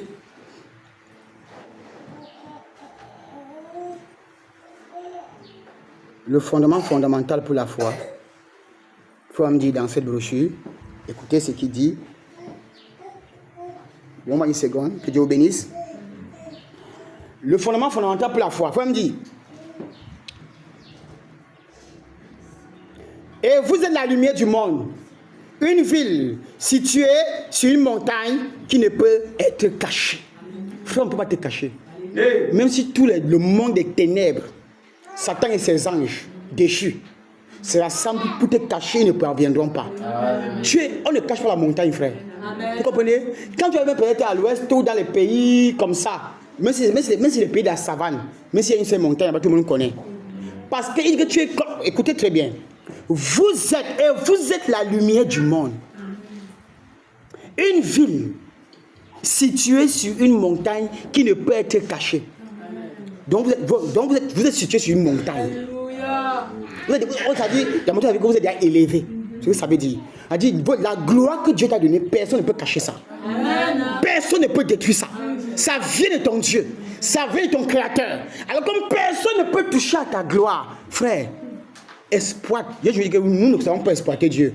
Les Juifs et les Israélites, ces gars, les gars là, ils ont su exploiter le Créateur à fond. Comprenez ce qu'il dit? Écoutons ceci. Et nous, ce soir ou bien ce matin, nous devrons avoir honte de nous-mêmes et confesser sincèrement et humblement notre incrédulité devant Dieu. Parce que la position que nous occupons, les choses que nous n'avons même rien. Pourtant, Dieu a tout prévu pour nous. Mais nous vivons en dessous à des millions, des milliers de kilomètres de notre bénédiction. Parce que nous passons le temps à confesser l'incrédulité au lieu de confesser la foi. Nous croyons plus à l'échec qu'à la réussite. Nous croyons plus aux ténèbres qu'à la lumière. C'est-à-dire, quand on te dit que là où tu es là, tu ne vaux rien, comme tu crois que tu ne vaux rien. Si on te dit que comme tu vois là, Dieu ne t'aime pas, tu crois que Dieu ne t'aime pas. Arrêtez ça. Amen. Frère, apprenez à avoir la foi en votre Créateur. Amen. Écoutons ceci. Nous devons avoir honte et confesser humblement et sincèrement notre incrédulité devant Dieu et lui demander de nous pardonner. De la manière dont nous le représentons dans cette vie. Nous présentons Dieu comment? Un Dieu misérable. C'est comme ça que nous présentons Dieu. Un Dieu misérable. Un Dieu mendiant. Dans cette vie, c'est comme ça que nous représentons Dieu. Un Dieu des soucis. Un Dieu des problèmes. Un Dieu, c'est-à-dire un Dieu mou, molle, tortu, faible. C'est comme ça que nous représentons dans cette vie. Mais frère, ce matin, tu as la foi de la victoire. Amen. Active la flamme. Amen. Réveille-toi de ton sommeil, mon frère. Amen. Réveille-toi de ton profond sommeil. Oh. Alléluia. Amen. Comment est-ce que tu représentes ce Dieu que tu prétends servir? Un Dieu maladif. C'est toi qui es toujours malade. Est-ce qu'on a créé maladie pour toi? Non. Tu le représentes comment dans cette vie? Jésus était malade combien de fois? Frère, parfois, il faut choquer le monde des ténèbres. Amen. Il faut la foi qui a une poitrine bombée. Amen. Une poitrine avec les muscles. Amen. Une poitrine qui a les poils sur ça. Amen. Il faut une vraie foi. Amen. Pour montrer à l'ennemi que tu n'es pas ce qu'il pense de toi. Amen. Une foi. Et alors, qu'est-ce que nous présentons Dieu? Un Dieu faible, mou, molle. Un Dieu qui n'a pas de capacité, incapable. C'est comme ça que nous le représentons. Un Dieu incapable. Face à une situation, c'est-à-dire, on ne se souvient même pas de qui on est d'abord. Face à un problème, frère, l'ennemi ne va jamais cesser de vous éprouver, de vous tenter. L'ennemi va toujours faire tout pour vous discriminer, pour vous placer dans la discrimination, pour vous rabaisser, pour montrer que vous n'êtes rien. Parce que si vous gardez là-bas, il dominera sur vous. Alléluia. S'il parvient à te prouver, à te mentir que tu n'es rien, il domine sur toi. C'est pour ça que vous allez voir les Samson, les Shanghai, les Miché, hein, les Élie, les Élysée. Frère, il y a des onctions qu'il faut que ça revienne. Il y a des onctions que ça doit revenir à l'église. Des chrétiens comme des Miché, des gens qui ne marchent pas le monde devant l'ennemi. Des chrétiens comme des Shanghai, comme des David, comme des Joab. Frère, des gens qui défendent le trône, le roi. Ceux qui se tiennent et disent, ça ne va pas se passer comme ça. Alléluia. Et ça ne se passe pas comme ça. Tant que je suis vivant. Alléluia. C'est comme ça qu'on fait. Même pour réussir la vie naturelle, frère. Tu peux te lever un matin, tu dis, ma famille a trop souffert, ça ne va plus jamais se passer comme ça. Ça ne va plus jamais se passer comme ça. C'est la loi de la confession. Alléluia. Ou même moi-même, j'ai déjà été, je suis très malade, je ne serai plus jamais malade. Amen. Satan, tu ne vas plus jamais utiliser mon corps pour mettre tes fausses maladies. Et ça va se passer comme tu as décidé. Alléluia. Ça va se passer comme tu as décidé. Pourquoi? Parce que tu es un Dieu en miniature. Rappelle-toi toujours ça et souviens-toi toujours de ça. Alléluia. Que tu es un descendant d'Abraham. Fils ou fille de la promesse. Amen. Qu'est-ce qu'il dit? Et lui demandait pardon de la manière dont nous le présentons dans cette vie. Il comptait sur nous. Oh là là là là. Il comptait sur nous. Dieu compte sur nous. Le Saint-Esprit compte sur toi. Amen. Alléluia. Tu le reprends donc comment? Il comptait sur nous. Fais si ce matin Dieu a basé toute la vie sur toi. Il comptait sur toi. Continuons. Qu'est-ce qu'il dit? Les gens de l'Ancien Testament n'avaient pas cette présence que nous avons aujourd'hui. Les gens de l'Ancien Testament que nous apprécions, on les envie, n'avaient pas la présence que nous avons aujourd'hui. Qu'est-ce qu'il dit? Vous n'en êtes pas conscient. Vous n'en êtes pas conscient. C'est pour ça que les gens n'ont même pas la foi. Parce qu'ils ne sont pas conscients des possibilités que Dieu leur a données dans cet âge. Il y a des possibilités que tu ne peux même pas mourir. Et il y a des possibilités que tu peux même pas. Tu veux vivre sans te mettre malade. Il y a un frère qui a dit à frère qui ne croit pas à la maladie. Lui et sa famille et sa maison. Frère me dit que voudrez-vous que je lui dise que je rabaisse sa foi? Il dit non, je ne serai jamais un obstacle pour ce genre de foi. Il dit que même si quelqu'un croit qu'il va vivre ce qu'il ne va pas mourir quand Jésus revient, je ne peux pas lui dire que non, je sais que tout le monde va passer par la mort. Je ne vais jamais lui dire ça. Je veux l'encourager à croire ainsi. Amen. Et si comme ça, et il meurt, ce n'est pas un problème. Il est mort en croyant que Jésus viendra le chercher. Alléluia. Pas de dire que non, frère, tu vas mourir. Oh. Tu vas mourir. Non, non, non. Lui dit qu'il ne va pas mourir, il ne va pas mourir. Qui t'a dit qu'il va mourir? Vraiment. Alléluia. Il y a un frère qui a dit à femme que lui ne croit pas à l'hôpital, il ne croit pas à la maladie. Donc ça veut dire que le fils lui ne part pas à l'hôpital. Yes. Frère me dit que il a dit que cette famille de ses frères est étrange. Alléluia. Ils sont étranges. Amen. Frère, ils ont donné l'envie au prophète de prêcher la guérison divine. Amen. Vous comprenez ce qu'il dit? Amen. Pourquoi? Parce qu'il croit, lui, il a dit, ils se sont mariés. Il y a sa femme que bon, ça de fils que mon argent n'est pas pour l'hôpital. Donc chez moi, je ne crois ni à la maladie ni à l'hôpital. Ils ont cru comme ça eux deux et sa femme. Ils ont commencé à avoir les enfants. Ils ont éduqué les enfants qu'ils ne croient ni à l'hôpital ni à la maladie. Eux croient en Dieu. Yes. Parce que frère, dans l'Ancien Testament, il n'y a pas l'hôpital. Hein? Eux tous là, ils partaient devant Dieu. Quand tu te mets malade, tu partais où? Devant Dieu. Amen. Quand tu es problème, tu partais où? Devant Dieu. Amen. Quand tu partais où? Devant Dieu. Amen. Frère, ils connaissent l'hôpital où? Les femmes accouchent dans le désert là-bas. Tu vois, une femme accouche. Une femme dit qu'ils accouchent là, dès qu'on coupe le compte, là, on emballe tout. On enterre le présentant au désert, la marche continue. On ne peut pas rester pour dire à la sœur que tu mets que l'enfant commence à têter, vous marchez. Vous marchez. Amen. Ah, attends, ils s'arrêtent. Vous avez combien de gens qui sont arrêtés? Ils ne s'arrêtent pas. La seule chose qui laisse de l'odeur s'arrêter, c'est la colonne de feu. Amen. La colonne de feu s'arrête, il s'arrête. Il campe. Si ça commence à marcher, vous ne marchez pas comment? Qui va vous éclairer? Un chemin que tu ne connais pas, qui va vous éclairer? Hein, frère? Les cieux étaient assez forts, assez puissants. L'hôpital est venu rendre faible. Parce qu'on sait que dès qu'il y a un petit problème, blouk. Dès qu'il y a un petit problème, blouk. Frère, nous manquons la foi des grandes choses. Amen. Tu vas expérimenter Dieu dans sa puissance comment? Frère, ne parlez pas de l'Ancien Testament. Beaucoup de frères qui sont ici sont témoins des tout pourris. Tout pourris accouche chez eux. Messieurs, la femme d'Azar a accouché les jumeaux chez elle, non, frère? Les jumeaux. Frère, pas à l'hôpital, dans sa maison. Un jour, j'ai passé ici à l'hôpital des sœurs, ici à Lopom. J'ai entré quand l'église était encore à Bango, je me souviens. On dit, pourquoi tu es sa moteur, mon épouse? L'autre, c'est les voisins qui l'ont bousqué. En la bousquant, donc elle est venue. Il faut détacher le pain comme ça. Parce que c'est en pleine route qu'elle a enfanté. La sœur Véronique a accouché en brousse.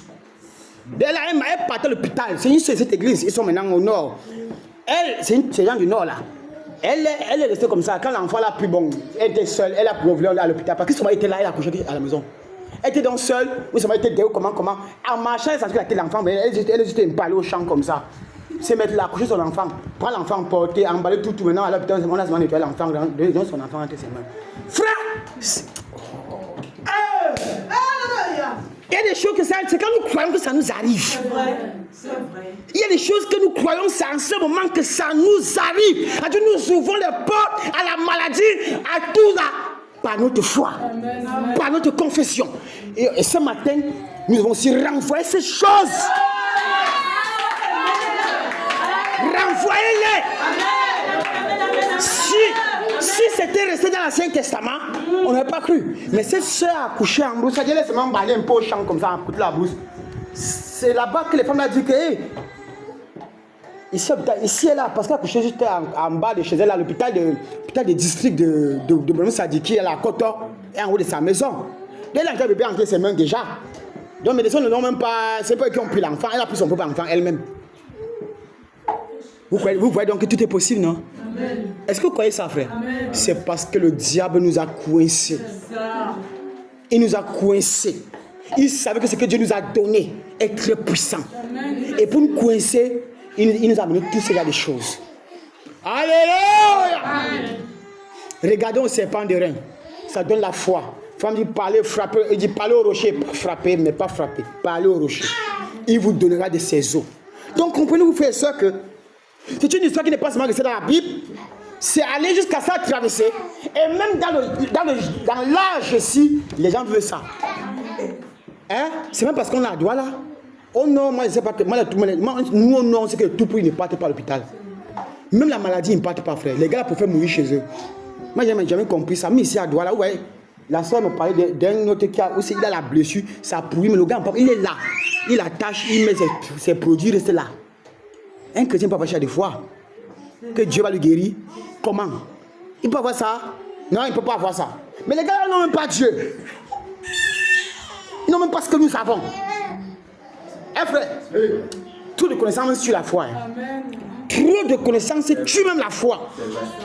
C'est que je comprends pourquoi Dieu dit, femme dit que Dieu n'a pas envoyé construire les écoles et les hôpitaux. Il compte sur ça tous les jours. L'école se peut enseigner l'incrédulité. J'aime pas dire qu'on envoie des enfants à l'école, à l'hôpital. C'est pas ce que je dis. Mais pour vous faire comprendre, frères et sœurs, ne mettons pas notre cœur dans ces choses-là. Ça va nous détruire. Je ne dirais jamais à quelqu'un qui n'est pas à l'hôpital. Non. Ou bien n'envoie pas tes enfants à l'école. Non. Mais je dis, ce n'est pas ça qui va nous donner l'esprit de l'endroit où nous partons. D'accord? Oh non, nous on sait que tout peut me parler. Frère, ici on peut voir que. Mais ici en Amérique, le premier métier, c'est vendre les herbes, non? Comme les Maliens là. Ça vient du Nord. Moi, on a ce qu'ils vendent. Ils boivent ça. Dès que le gars a un petit palais comme ça, il compose ça bien, il boit. Le soir, le matin, le gars au champ, il cueille son mille. Il mange le couscous, le gombo, les haricots, tout ça. Il est tranquille. Le couscous du mille. J'ai mangé ça un jour. Oh, le couscous du mille là, ça dort. On te vise à ça le matin, c'est comme le caillou. Moi, je vous dis, j'ai vécu avec eux. Il y avait les tipouilles là, j'ai vécu avec eux. Et dit le couscous du mille là, le sort. Frère, on vient de tourner ça. Même 2 temps après, on te dit d'avaler, toi. Tu cours, tu trempes, tu avales. Tu n'es pas habitué. Ta nuit va souffrir. Donc, tu vas voir. Hein? Tu vas voir ce que tu cherches. Et ils sont habitués. Et les gars ne tombent même pas malades. Ils sont juste secs, noirs. Ils ne tombent pas malades. Ils ont de la mélanine bien dans leur corps. Nous, on a envie, il faut mettre un peu d'huile, il faut mettre un peu de ceci.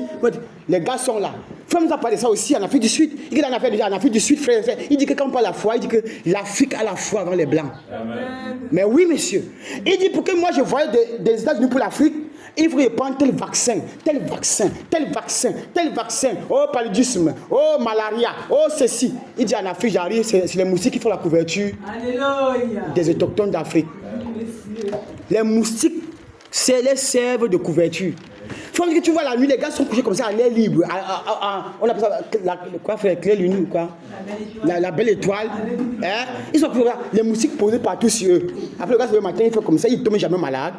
Mais un seul moustique pique un blanc. Même aujourd'hui, avec tout ce que nous faisons là, un moustique te pique le paludisme, il te prend. Hein? Mais les gars là, il dit qu'il va les moustiques poser, le matin le gars fait comme ça, il est là, il est lui, l'hôpital, il peut faire quoi? Il peut faire quoi? Rien. Pourquoi? Parce qu'ils ont compris qu'en effet, les moustiques ne peuvent rien les faire.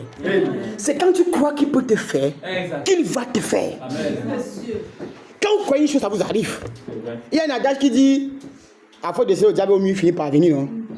À force de confesser une chose, tu finis par voir ça. On peut avancer un peu. Dieu vous bénisse abondamment. Je vais bientôt vous laisser le temps de pouvoir entrer aussi et de méditer. Je vous aime tellement. Il compte sur nous. Les gens de l'Ancien Testament n'avaient pas cette présence. Vous n'en êtes pas conscient. Parfois, vous vous référez à Élie, à Moïse et à ces gens. Moïse, Élie et ces hommes-là, c'était de grands hommes, ordonnés de Dieu. Mais ils n'avaient cependant pas le privilège que vous avez. Amen. Ils n'avaient pas le privilège. Il ne leur a pas été donné la puissance d'accomplir comme vous en avez reçu, chacun de vous qui est en Christ. Hein? Donc même Élie, ce matin, ce que je peux faire, pas la parole que j'ai reçue aujourd'hui, mais Élie ne peut pas faire. Mais nous, on glorifie Élie Oh, il a amené les ours. Il a fait. On glorifie. Comme je disais tout à l'heure, Dieu, ce que Dieu a fait, ce que Dieu a fait, mais ce qu'il fait ici, on ne voit pas. Alléluia. Ouais, ça fait ça. C'est ça qu'il dit un jour à mon ami, le pasteur, il disait un jour que je suis arrivé, j'ai dit à Dieu un jour qu'il ne veut plus les petits miracles. Parce qu'il y a des petits miracles, frère. Il y a des petits miracles. Vous comprenez ce qu'il dit? Quand tu as eu à tester Dieu dans certaines dimensions, à un moment donné, il faut que Dieu amène notre foi à une autre dimension. Amen. Vous comprenez? Aux dimensions des choses, pas seulement les chasser les démons dans les gens, des faits comme ceci, des choses que les gens ne voient même pas avec les yeux.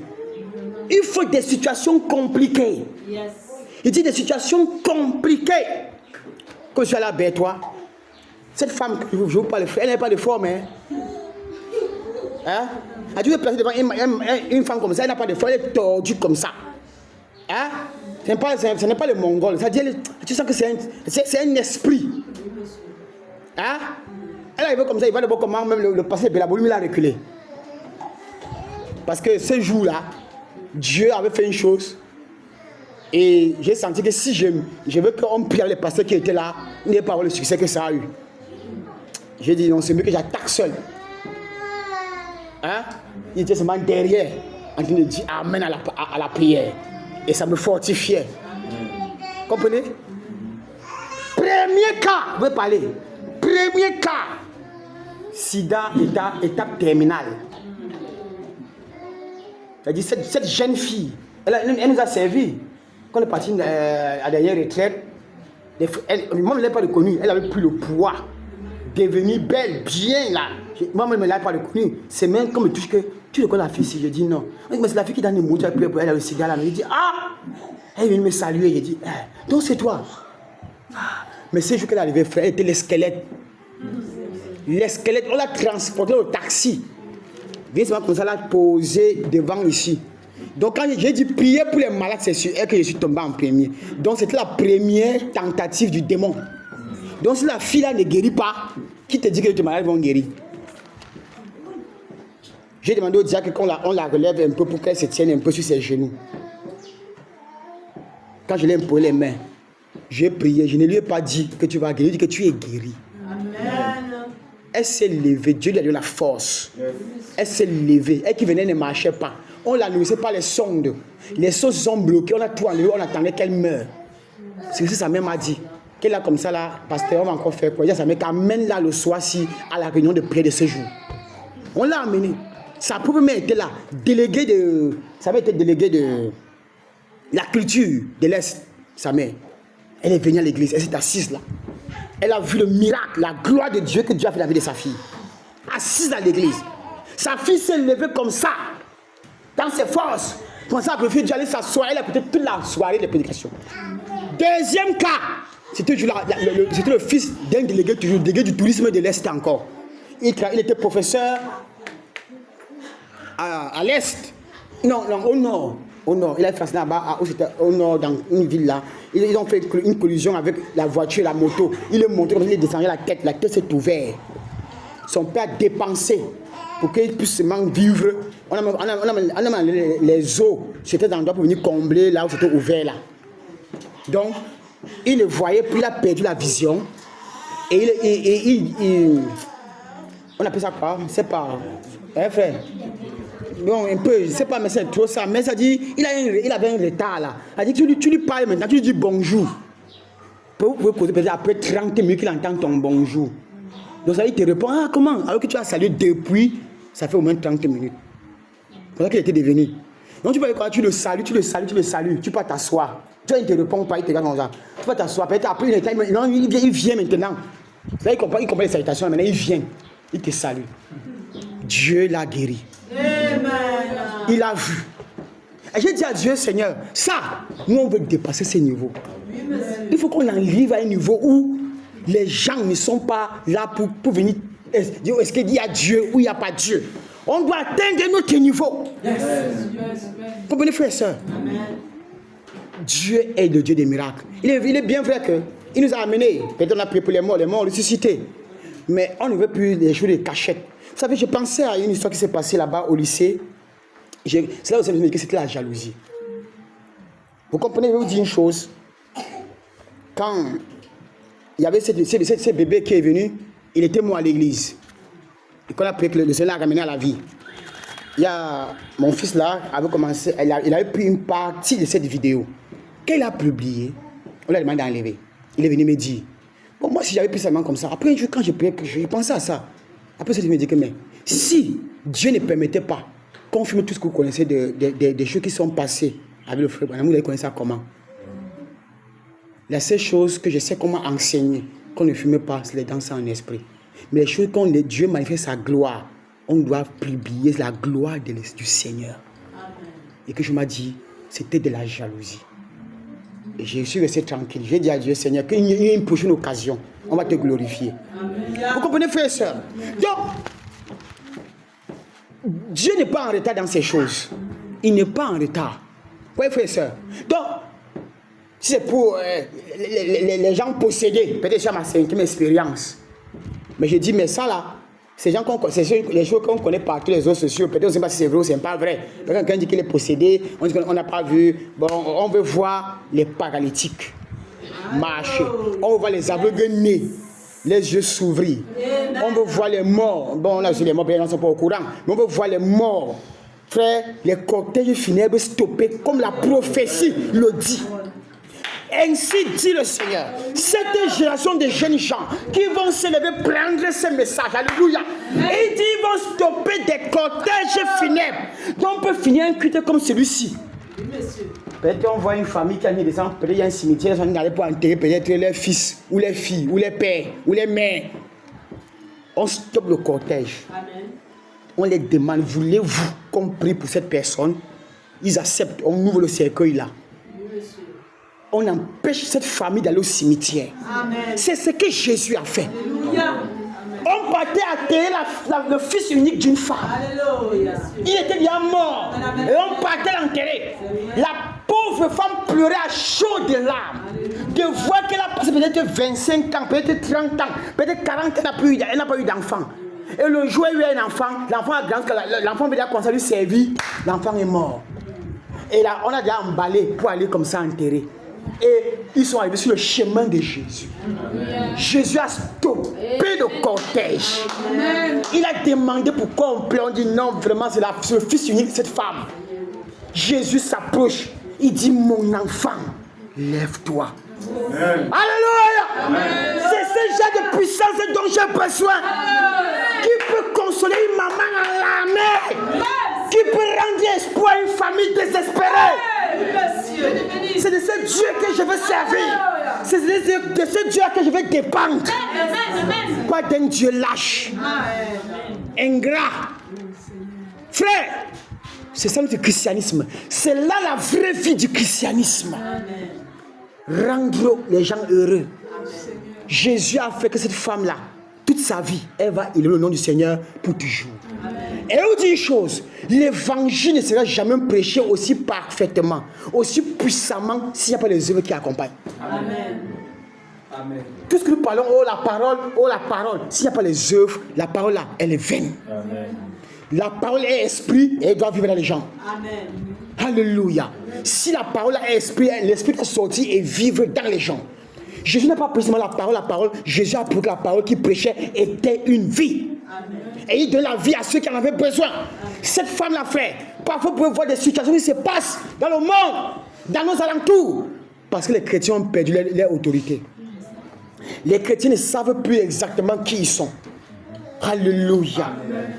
Et frères et sœurs, laissez-moi lire quelques citations pour que d'ici midi, Dieu voulant, j'aurai déjà fini parce que ce n'est pas long. C'est un message qui est très court. Alléluia. Amen. Vous aimez le Seigneur? Amen. Qui vous bénisse. Amen. Dieu n'a pas beaucoup confiance à une église qui n'a pas d'ambition.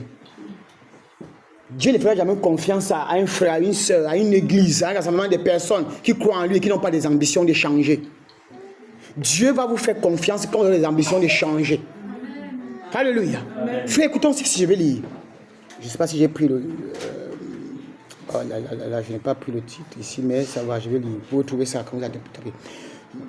Je n'ai pas beaucoup confiance en l'église d'un pasteur qui n'a pas des ambitions de s'améliorer au jour le jour, année après année. Une église qui est de Dieu doit s'améliorer et changer. Amen. Un fils de Dieu doit s'améliorer et changer. Une fille de Dieu doit s'améliorer et changer. Alléluia.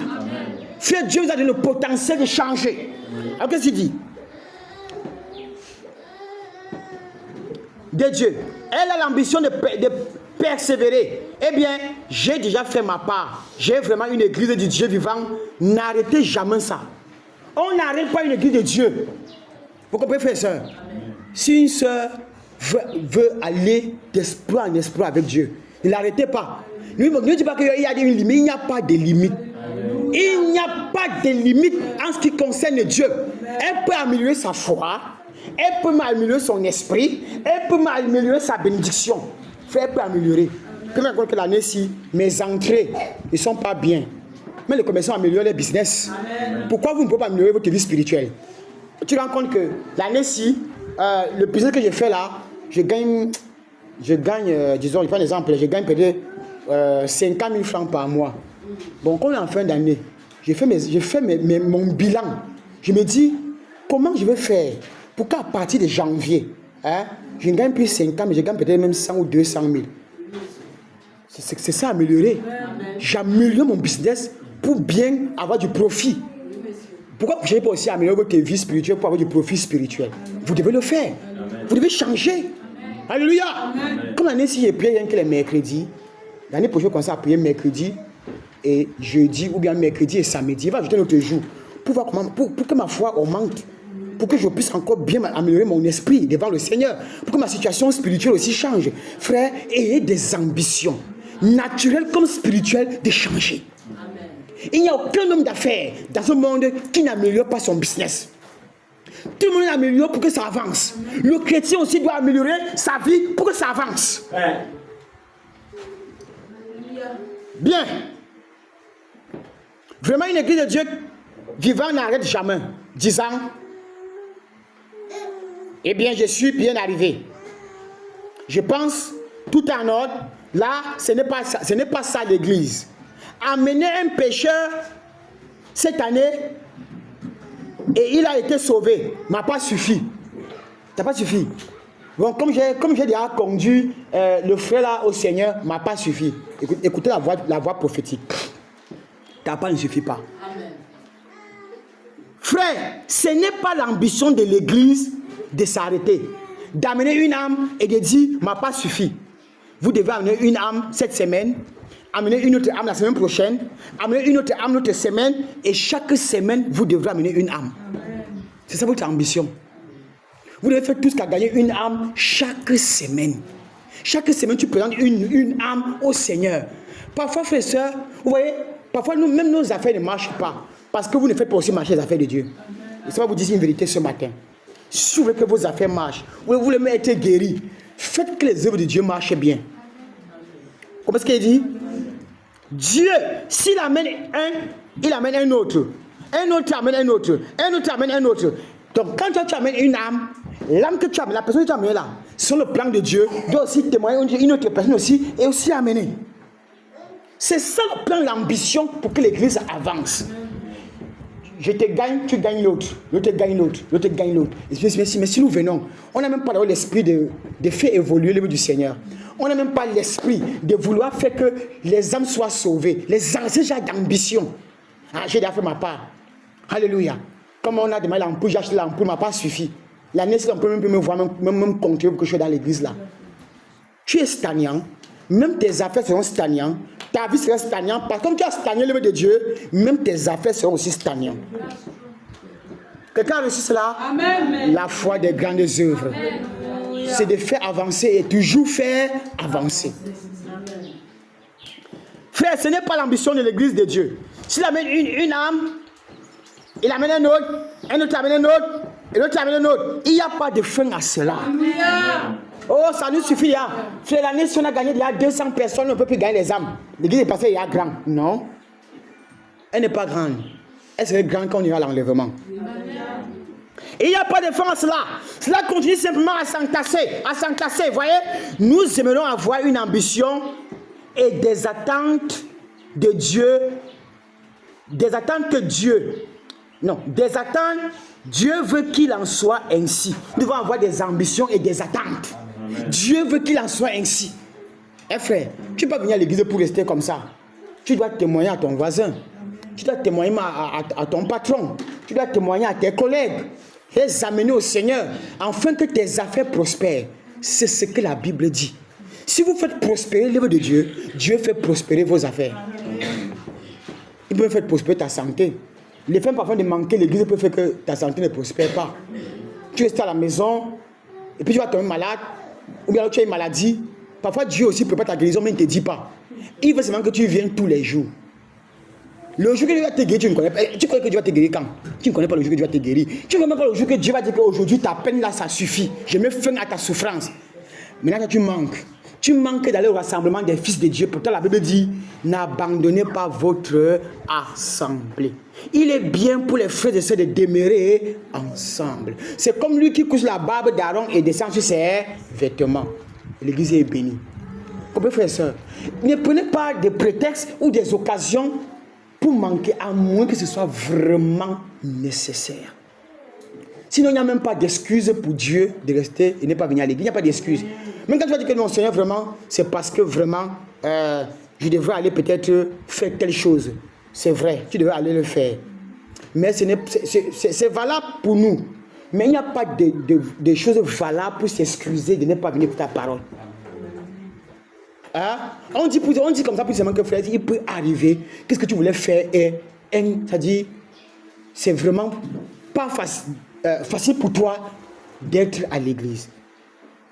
Nous, on va comprendre, on va prier pour toi pour que Dieu te pardonne. C'est pas que Dieu accepte que tu ne viens pas. On prie pour que Dieu te pardonne pour ton absence. Mais c'est pas que Dieu accepte que tu sois absent.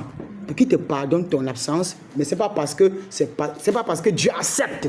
Non, on prie parce que une absence dans le rassemblement des saints est un péché. Dieu vous bénisse. Amen. Je tiens à la fin. Donnez-moi encore quelques secondes. J'arrête.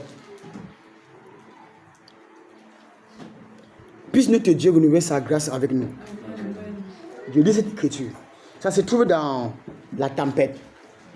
Prêché en 1960. La bouche la tempête. Femme dit, écoutez bien ceci. Il dit, je dis, non. Ce qui m'étonne, c'est la grâce de Dieu. Ce qui m'étonne, c'est la grâce de Dieu. Frère, il y a une chose que on peut épuiser, nous a dit le prophète, mais on ne peut pas épuiser l'autre là. Ce qui m'étonne, c'est la grâce de Dieu.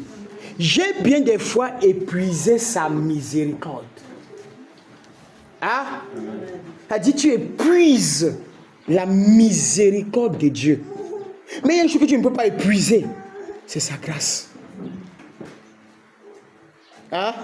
Parfois, oh Dieu, sois miséricordieux, il est miséricordieux. Oh Seigneur, j'ai encore péché, sois miséricordieux, il est miséricordieux. Un temps, Dieu te dit que la miséricorde est finie. Tu as épuisé la carte de la miséricorde. La seule chose qui peut continuer, qui peut même t'aider, qui peut venir encore te ramasser, c'est un peu la miséricorde. Amen. C'est la grâce, amen. La souveraineté. Elle dit, Dieu a resté comme ça, il va dire, bon, ma fille a épuisé ma carte de miséricorde. Mon fils a épuisé sa dernière carte, elle vient de prendre sa dernière carte de miséricorde, c'est fini. Elle n'a plus de carte de miséricorde devant mon trône. Maintenant, il reste. Une autre action se pose. Dieu dans sa grâce, parce que la grâce de Dieu, c'est son amour incomparable. Amen. Il reste donc comme ça, il regarde comment le diable va te mater. Et tu vas crier miséricorde, il n'y a plus de miséricorde parce que toi-même tu as épuisé sa miséricorde. Il reste comme ça, il se dit, bon, en ce moment-ci, parce que la miséricorde appartient à l'église. Amen. Oh, c'est que vous ne comprenez pas. L'église va se fatiguer de toi, monsieur. L'église va se fatiguer un moment de toi. Mais comme Dieu, la grâce n'appartient pas à l'église. La grâce appartient à Dieu. Amen. Maintenant, Dieu, lui, ce n'est pas des cartes là-bas. Ce n'est pas toi qui joues tes cartes là. il va regarder comme s'il dit, ah, l'enfant, si le diable va le mater parce que ta couverture de la miséricorde appartient à l'église à laquelle tu confesses Dieu. C'est la prière de ton pasteur qui te couvre par le sang de Jésus-Christ, afin que le diable n'ait pas la même mise sur toi. Amen. Mais il faut me dire qu'un moment, le pasteur peut se fatiguer. Il est fatigué, la brebis. Il est fatigué. Tellement que la brebis le tracasse qu'il est fatigué de toi. Dieu maintenant va dire, ok, tu as épuisé tes cartes. L'église ne peut plus rien pour toi. Le pasteur ne peut plus rien jouer pour toi. Alors qu'est-ce qu'il fait? Il vient dans sa souveraineté. Il regarde, frère, la vie, le genre de cœur que tu lui as donné. Il se dit, mais cet enfant s'est sacrifié pour moi.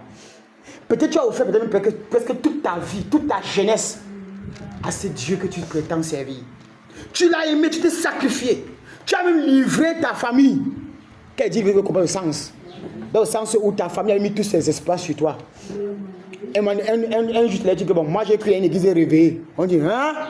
Église réveillée. Sors de là. Tu dis, je ne sors pas. Ta mère dit que je te réunis. Tu dis, il n'y a pas de problème. Ton père te réunit, ta mère te réunit. Vous savez que frère, il y a une chose que les parents font souvent, que quand tu fais ça, si tu résistes, tu les sauves, non? Alléluia. Si ton père te dit que sors de l'église, on te réunit, ta mère veut te maudire, veut me déshabiller devant toi. Parce que tu quittes l'église là, maintenant toi tu ne quittes pas. Toi tu crois que Jésus va t'abandonner aussi un jour comme ça? Non, pourtant tu as pris possession pour lui face à ta mère, face à ton père, face même parfois à ton mari. Le mari peut finir. Le mari va te dire que bon, aujourd'hui, tu ne pars pas à l'église là. Aujourd'hui, tu fais l'église, tu me choisis. Il va tu prendre ta Bible, tu dis que maman, papa, je fais l'église. Et comme tu rentres là, tu quittes ma maison. Tu dis qu'il n'y a pas de problème. Tu penses que Dieu est ingrat? Non. Tu crois que Jésus est ingrat? Qu'un jour il se dit que bon, ok, que là, il faut comme ça, s'il va en enfer, non, il va se souvenir aussi. Amen. Il se souviendra de toi. Qu'un jour, alléluia, amen, devant, face à ta famille, face à ton, peut-être même ton travail, tu mets ton travail en péril. Peut-être dans ton service, on te dit, bon, vraiment, comme tu vois là, moi, j'ai plus le risque. Je parle comme ça parce que je suis témoin oculaire de ça, des choses. Dans mon lieu de service, on faisait le travail à 17h30, 18h. Dans la société. Vous savez ce que j'ai fait? Je suis allé, j'ai quand même vu mon boss, je lui ai dit, moi, à l'époque, l'église commençait chez nous à 16h. Je suis allé le voir, je lui ai dit, chez moi, je ne peux en aucun jour manquer le culte. Il me dit, ah bon? J'ai dit oui. Il me dit, bon, si tu pars, tu coupes ton salaire. J'ai dit, il n'y a pas de problème. Il me dit, tu es d'accord? Il dit, ah, il n'y a pas de problème, vous coupez. Seulement, les mardis et vendredis, non? Il me dit oui. Parce que dimanche, on ne travaille pas. Ok. Donc, ils se sont engagés à me couper. Donc, quand j'ai quitté, moi, j'étais à 16h. J'ai quitté une fois là-bas, à ma tenue de travail, pas une fois à l'église. Parce qu'il n'y a pas le temps de rentrer à la maison, me laver, tout ça. On a arrêté le travail à 16h. Donc, 1h30 là, on me facturait ça à 5 000. Ils ont coupé comme ça peut-être pendant près de 2 mois. Hein. Coupé, ils ont vu, ça ne m'a même pas découragé. J'ai dit, ça ne m'a même pas découragé. Oh, maintenant, par contre, au contraire, ça me plaisait parce que c'est-à-dire que mes heures pour Dieu étaient payées. Donc, je payais les heures là. Dieu, donc quand c'est arrivé, je ne demande plus au revoir. Je passe seulement. Frère, un jour, l'ingénieur m'appelle. Il me dit, trouve-moi dans mon bureau. Je viens, il me dit, tu n'es pas fatigué? Je dis, pourquoi, boss? Il dit, on te coupe l'argent, ça t'a fait pas mal? Je dis, non. Il me dit, donc tu es décidé à aller dans l'église, même si on te coupe jusqu'à le travail, si fini, on te coupe, tu es décidé? Il dit, oui. Il voit, il tire son tiroir, il sort la fiche de paie, il pose. Il me dit, signe ici. Je signe, il compte mon argent de 2 mois là, il me remet, il me dit, pas servir ton Dieu. On va plus te couper. Quand 16 arrive, pas servir ton Dieu, on va plus te couper. Je suis sorti. Il n'a pas l'argent. Il a compté mes 2 mois là. Il m'a mis ici. Il m'a mis dans ma poche. Je suis sorti. Étant très content. Amen. Ah, frère et soeur. Dieu défend ceux qui défendent sa parole. Il m'a donné la pleine occasion de servir mon Dieu comme je veux. Donc, dans les mardis, on mentionne au cahier, mais lui, il annule. Mais il n'a pas dit ça devant. Parce qu'il dit ça en public. Chacun va faire comme moi. On n'imite pas un aigle. Moi, je suis un aigle. Donc, on continuait de me couper. C'est-à-dire, l'entrepreneur continuait de me mentionner couper 500 000, mais par derrière, on me payait. Amen. Oui. Donc, on me payait en secret. Parce que Dieu a juste dans le secret. Donc, frère, quand tu as pris position pour Dieu, prends vraiment position. Donc, Dieu se souvient de moi. Que mon fils est là. À cause de mon neveu, on coupe son argent. Mais coupé. Mais vous allez payer ça. Amen. Amen. Frère, Amen. ça a fait un jour. Dieu merci. Ce même homme m'a demandé de prier pour lui.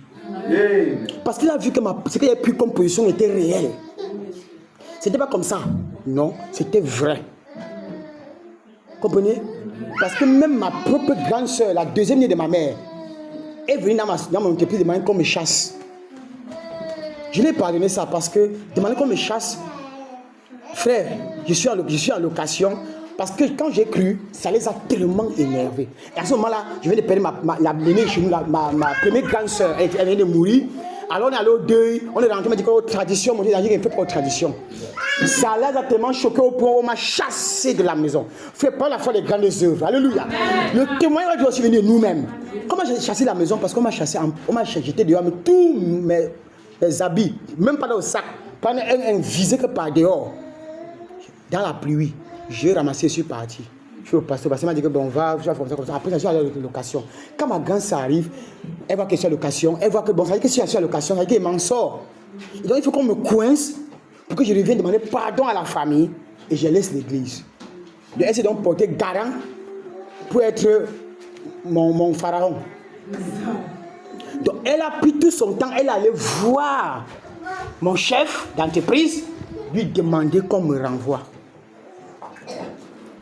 Parce que je suis en train d'une église de la sorcellerie. Que j'arrive au service, et elle a fait tout ça en pleurant. Quand les mamans viennent ça en pleurant, elle pleure, pardon, aidez-moi à sauver mon frère, aidez-moi. Ça fait que, quand je suis arrivé le matin là, bien aimé, je vois comment l'ingénieur me dit que je n'ai pas voulu le chantier. L'entrepreneur là, et puis mes chefs là, les gens qui sont les chefs des secteurs, tout ça, ils sont là. Ils me disent que gars, j'entre. Il me dit que vraiment, c'est même quoi? Je dis qu'il y a quoi? Il me dit que ta grande sœur était ici, qui est comme votre mère. Vraiment, est-ce que tu es obligé? Tu n'es pas obligé? Tu peux marier dans une autre église, non? C'est ça. Hein? Comment tu fais pleurer ta famille comme ça? Est-ce que c'est bien? Je lui ai dit que de partir dans une autre église, je quitte même l'entreprise ce matin. Il me regarde comme ça. Il dit que moi, qui dans une autre église, à cause de parce qu'il est venu pleurer ici là. Moi, je quitte même l'entreprise ici ce matin. Il dit que non, on ne t'a pas pris que tu quittes. Frère, j'avais une foi et des paroles brutales. Tu n'étais pas là pour cajoler les esprits. Pour commencer à supplier. J'ai dit que si que de quitter l'église là, je pouvais plutôt quitter moi la société là maintenant même, ce matin. Il dit que non, on ne peut pas dire que tu quittes. Elle est venue pleurer pour moi, qu'on me chasse. Malheureusement, on ne m'a pas chassé. Vous comprenez, frères et sœurs? On ne m'a pas chassé. Je suis resté là, j'ai travaillé jusqu'à la fin des travaux. On ne m'a pas chassé. Mais pour vous dire que, frères et sœurs, la foi est une chose inconsciente. Amen. Vous le faites par une pulsation de votre énergie, de l'âme, qui vous fait croire que Dieu est dans ce que vous faites. Amen. Frère, parce que même ma pauvre mère m'avait appelé au téléphone, me pleurer au téléphone qui quitte l'église. Que non, tu sais, j'ai dit que non, maman, tu sais, mais Dieu, j'ai dit que je t'aime beaucoup, je t'aime même trop, mais j'aime aussi Dieu plus que toi. Amen. C'est tout. Frère, ça peut aller à l'encontre. Vous êtes placé face à une situation que Dieu vous amène, votre foi va être témoignée comme ça. Il dit donc, ça vous donne et priez sa miséricorde. Dieu peut donc dans ces situations. Les gens sont fatigués. Mais est-ce que Jésus va t'abandonner? Ne jamais. Ne perdez jamais l'espoir que Jésus peut vous délaisser. Amen. Jamais. Yes. Même si le mariage a fini. Amen. Même si la famille finit. Amen. Je vous dis, Jésus a racheté ta famille. Alléluia. On va dire que non, si tu confies pas dans l'église là, vraiment on t'abandonne. Dis-le que abandonnez-moi. Amen. Sauf si Dieu ne m'a pas reçu. Mais si Dieu vous a reçu, frère, j'ai fait, je vous dis ça ici, non? J'ai fait près de 4 ans, sans allô avec ma famille. quand j'ai cru, on a même dit aux gens de même plus me saluer. Parce que s'ils me saluent, ils vont mourir. Oui. Dès que j'appelle mon grand frère, avec mon numéro, il ne décochait plus. Je n'ai pas au call box. J'appelle. Allô, c'est qui? C'est Rodrigue, on raccroche. C'est le sorcier. On raccroche. J'étais devenu un sorcier. Frère, ça ne m'a pas empêché de les aimer. Eux, ils m'ont régné, mais je les ai aimés. Aujourd'hui, quand il y a un problème, c'est allô, pasteur. Pardon, est-ce que tu peux prier pour nous? Si j'ai une personne dans le pasteur là, il doit prier pour eux quand? C'est ça. Attends, si il y a une personne dans le pasteur là, il doit prier pour eux quand? Ma petite nièce qui est partie où c'est dans ça, les gens des petits pays, elle est devenue folle ici. Ou c'est quoi. Elle fait comme si elle va. Voilà. On est à moi. Alors que même mon beau a contribué pour que je quitte l'église. Ils m'ont mis les bâtons dans les roues. Mais quand son enfant est devenu folle, c'est moi qu'on a appelé en premier. Pourquoi ils n'ont pas appelé les traditions? Moi qu'on a appuyé, non? Parce que les traditions les ont dépassées. Parce que l'enfant était au village, hein. Ça a dépassé un du village. On a dit qu'il chercher l'église. Chercher l'église. Vous savez, ça, je dis que, j'ai mon beau qui est pasteur. Ils m'ont cherché en ce moment. Dès qu'on est arrivé là-bas, la situation s'est décantée, non? Tout le monde était content. Oui, quand je dis non, vraiment, c'est ça que ton église était puissante comme ça. Hein? Non. Alors qu'avant, il a dit à ma mère, parce qu'il avait l'argent, à l'époque, il avait bien de l'argent. Il a dit à ma mère que je jure, tu vas voir, vous devez quitter l'église là. Je vais mettre les moyens en jeu. S'il a eu les moyens et qu'il avait quitté l'église, que sa fille m'a la poubelle aujourd'hui. C'est comme ça. Parfois, il y a ça que Dieu vous envoie devant, comme Joseph, pour rentrer sauver la famille. Oui. Mais si vous refusez d'aller au sacrifice pour votre famille, vous obéissez à la famille, ils vont mourir avec vous. Il n'y aura donc personne pour défendre ta famille quand les problèmes vont arriver. Laissez-les vous haïr, mais vous ne les haïssez pas. Ne les haïssez pas. Jamais. Aimez-les. Moi, quand je les appelais, chaque fois, ils me raccrochent, ça ne me dérange pas. La semaine prochaine, quand j'appelle une autre personne, jusqu'à les 4 ans sont finis, frère. Dieu a maintenant ouvert le rideau noir pour qu'ils voient le blanc. Aujourd'hui, ils sont contents. Tu vois quand même les petits frères, les oncles, je ne sais pas les quoi, qui est dans l'église. Ils sont contents de ça. Il faut persévérer. Vous pouvez voir ce qui se voit maintenant avec l'œil, mais il faut persévérer. On va vous combattre. Votre famille va vous combattre. Ton mari même, oui, ta femme peut s'élever contre toi à cause de Jésus. Mais il ne faut pas le haïr. Tu l'aimes. Oui. Un jour, il va s'arrêter et dire, hé, l'affaire ci, ça ne valait pas la peine que tu dois combattre cela. Je m'arrête ici avec cette petite citation.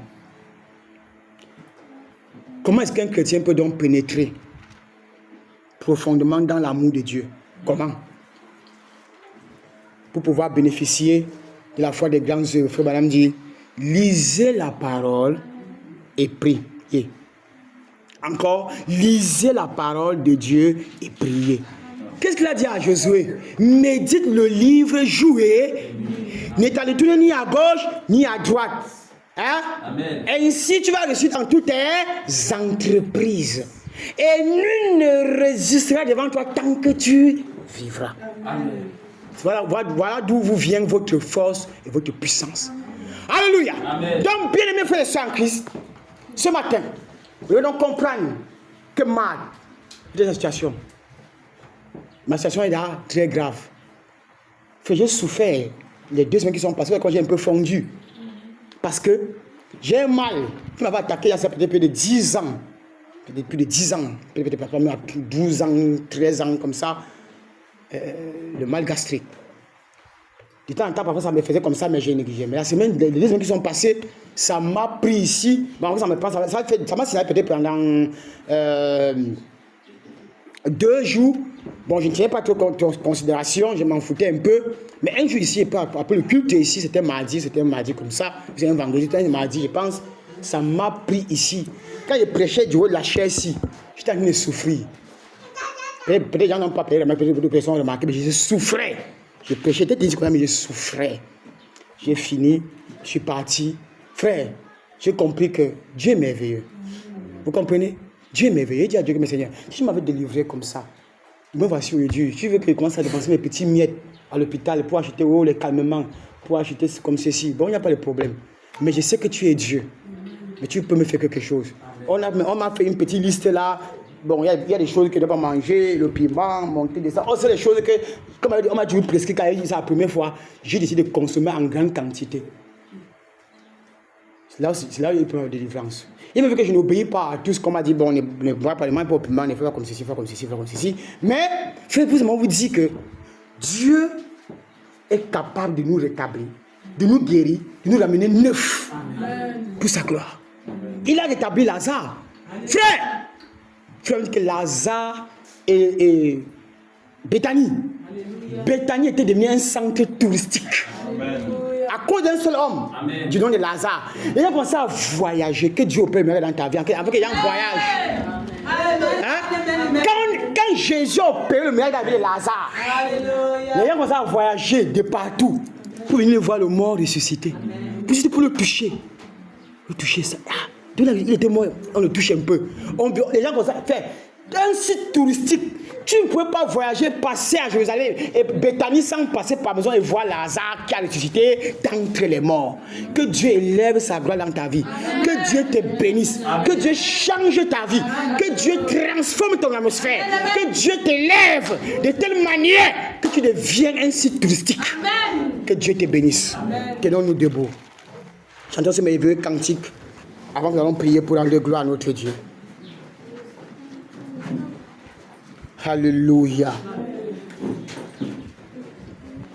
Donc chanter ce merveilleux petit cantique. Je veux marcher comme un brave pèlerin. Qu'importe ma douleur, mon sauveur est avec moi. Quand le poids de mon fardeau m'assaillera, je ne profanerai le sang de mon Rédempteur. En avant, l'Éternel marchera, le lion de la tribu de Juda et de Jalan.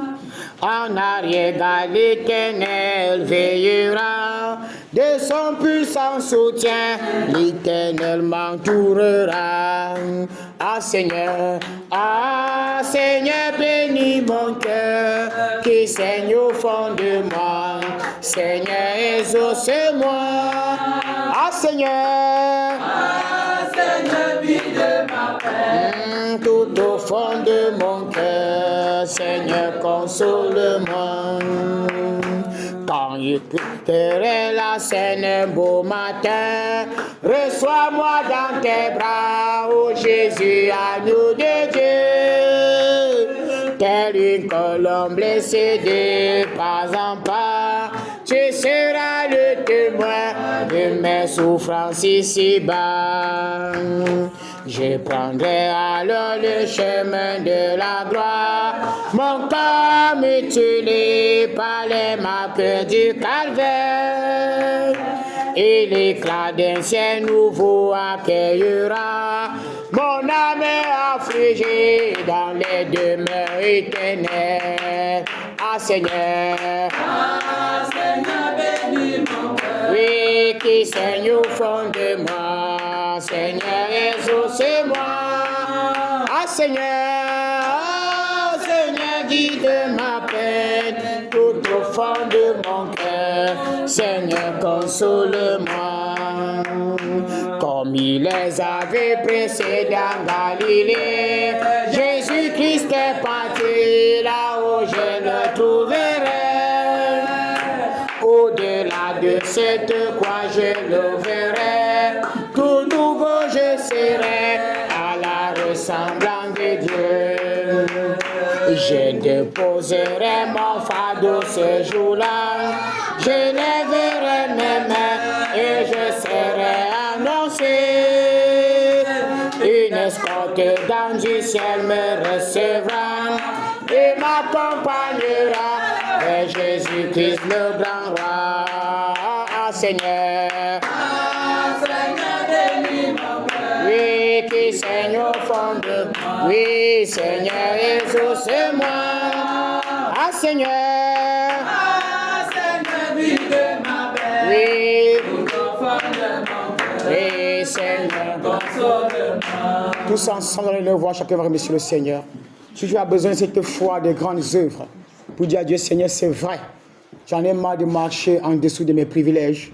J'en ai marre de vivre, Seigneur Jésus-Christ, dans la bassesse de ce monde. Je veux que tu élèves ma foi. Tu l'as fait pour Marie. Seigneur, bien qu'elle pouvait confesser que son frère sentait déjà. Oh Dieu, tu l'as prouvé. C'est que si elle croit et qu'elle est capable de rouler la pierre, elle est capable d'accepter cette chose et ça va lui arriver. Accepte ta bénédiction. Accepte ton changement. Accepte ta grâce. Roule la pierre et laisse Jésus sur ta vie. Roule la pierre, la petite pierre et laisse Jésus bénir ta vie. Roule la petite pierre et laisse Jésus élever ton esprit. Roule la petite pierre d'incrédulité et laisse Jésus entrer dans ton cœur. Roule cette petite pierre de manque et laisse Jésus combler ta vie.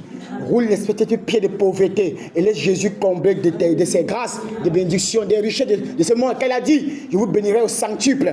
Dans ce siècle présent, dans le siècle à venir, la vie était. Élève ta voix, roule la petite pierre ce matin, demande à Dieu la foi des grands œuvres. Prions ensemble. Dieu notre Père, tu es adorable, tu es saint. Tu es le Dieu de la résurrection. Tu es celui qui parle, la chose arrive. Père, tu es l'unique. Tu es le sauveur. Tu es Dieu. Sois miséricordieux envers nous, Père. Toi qui as reçu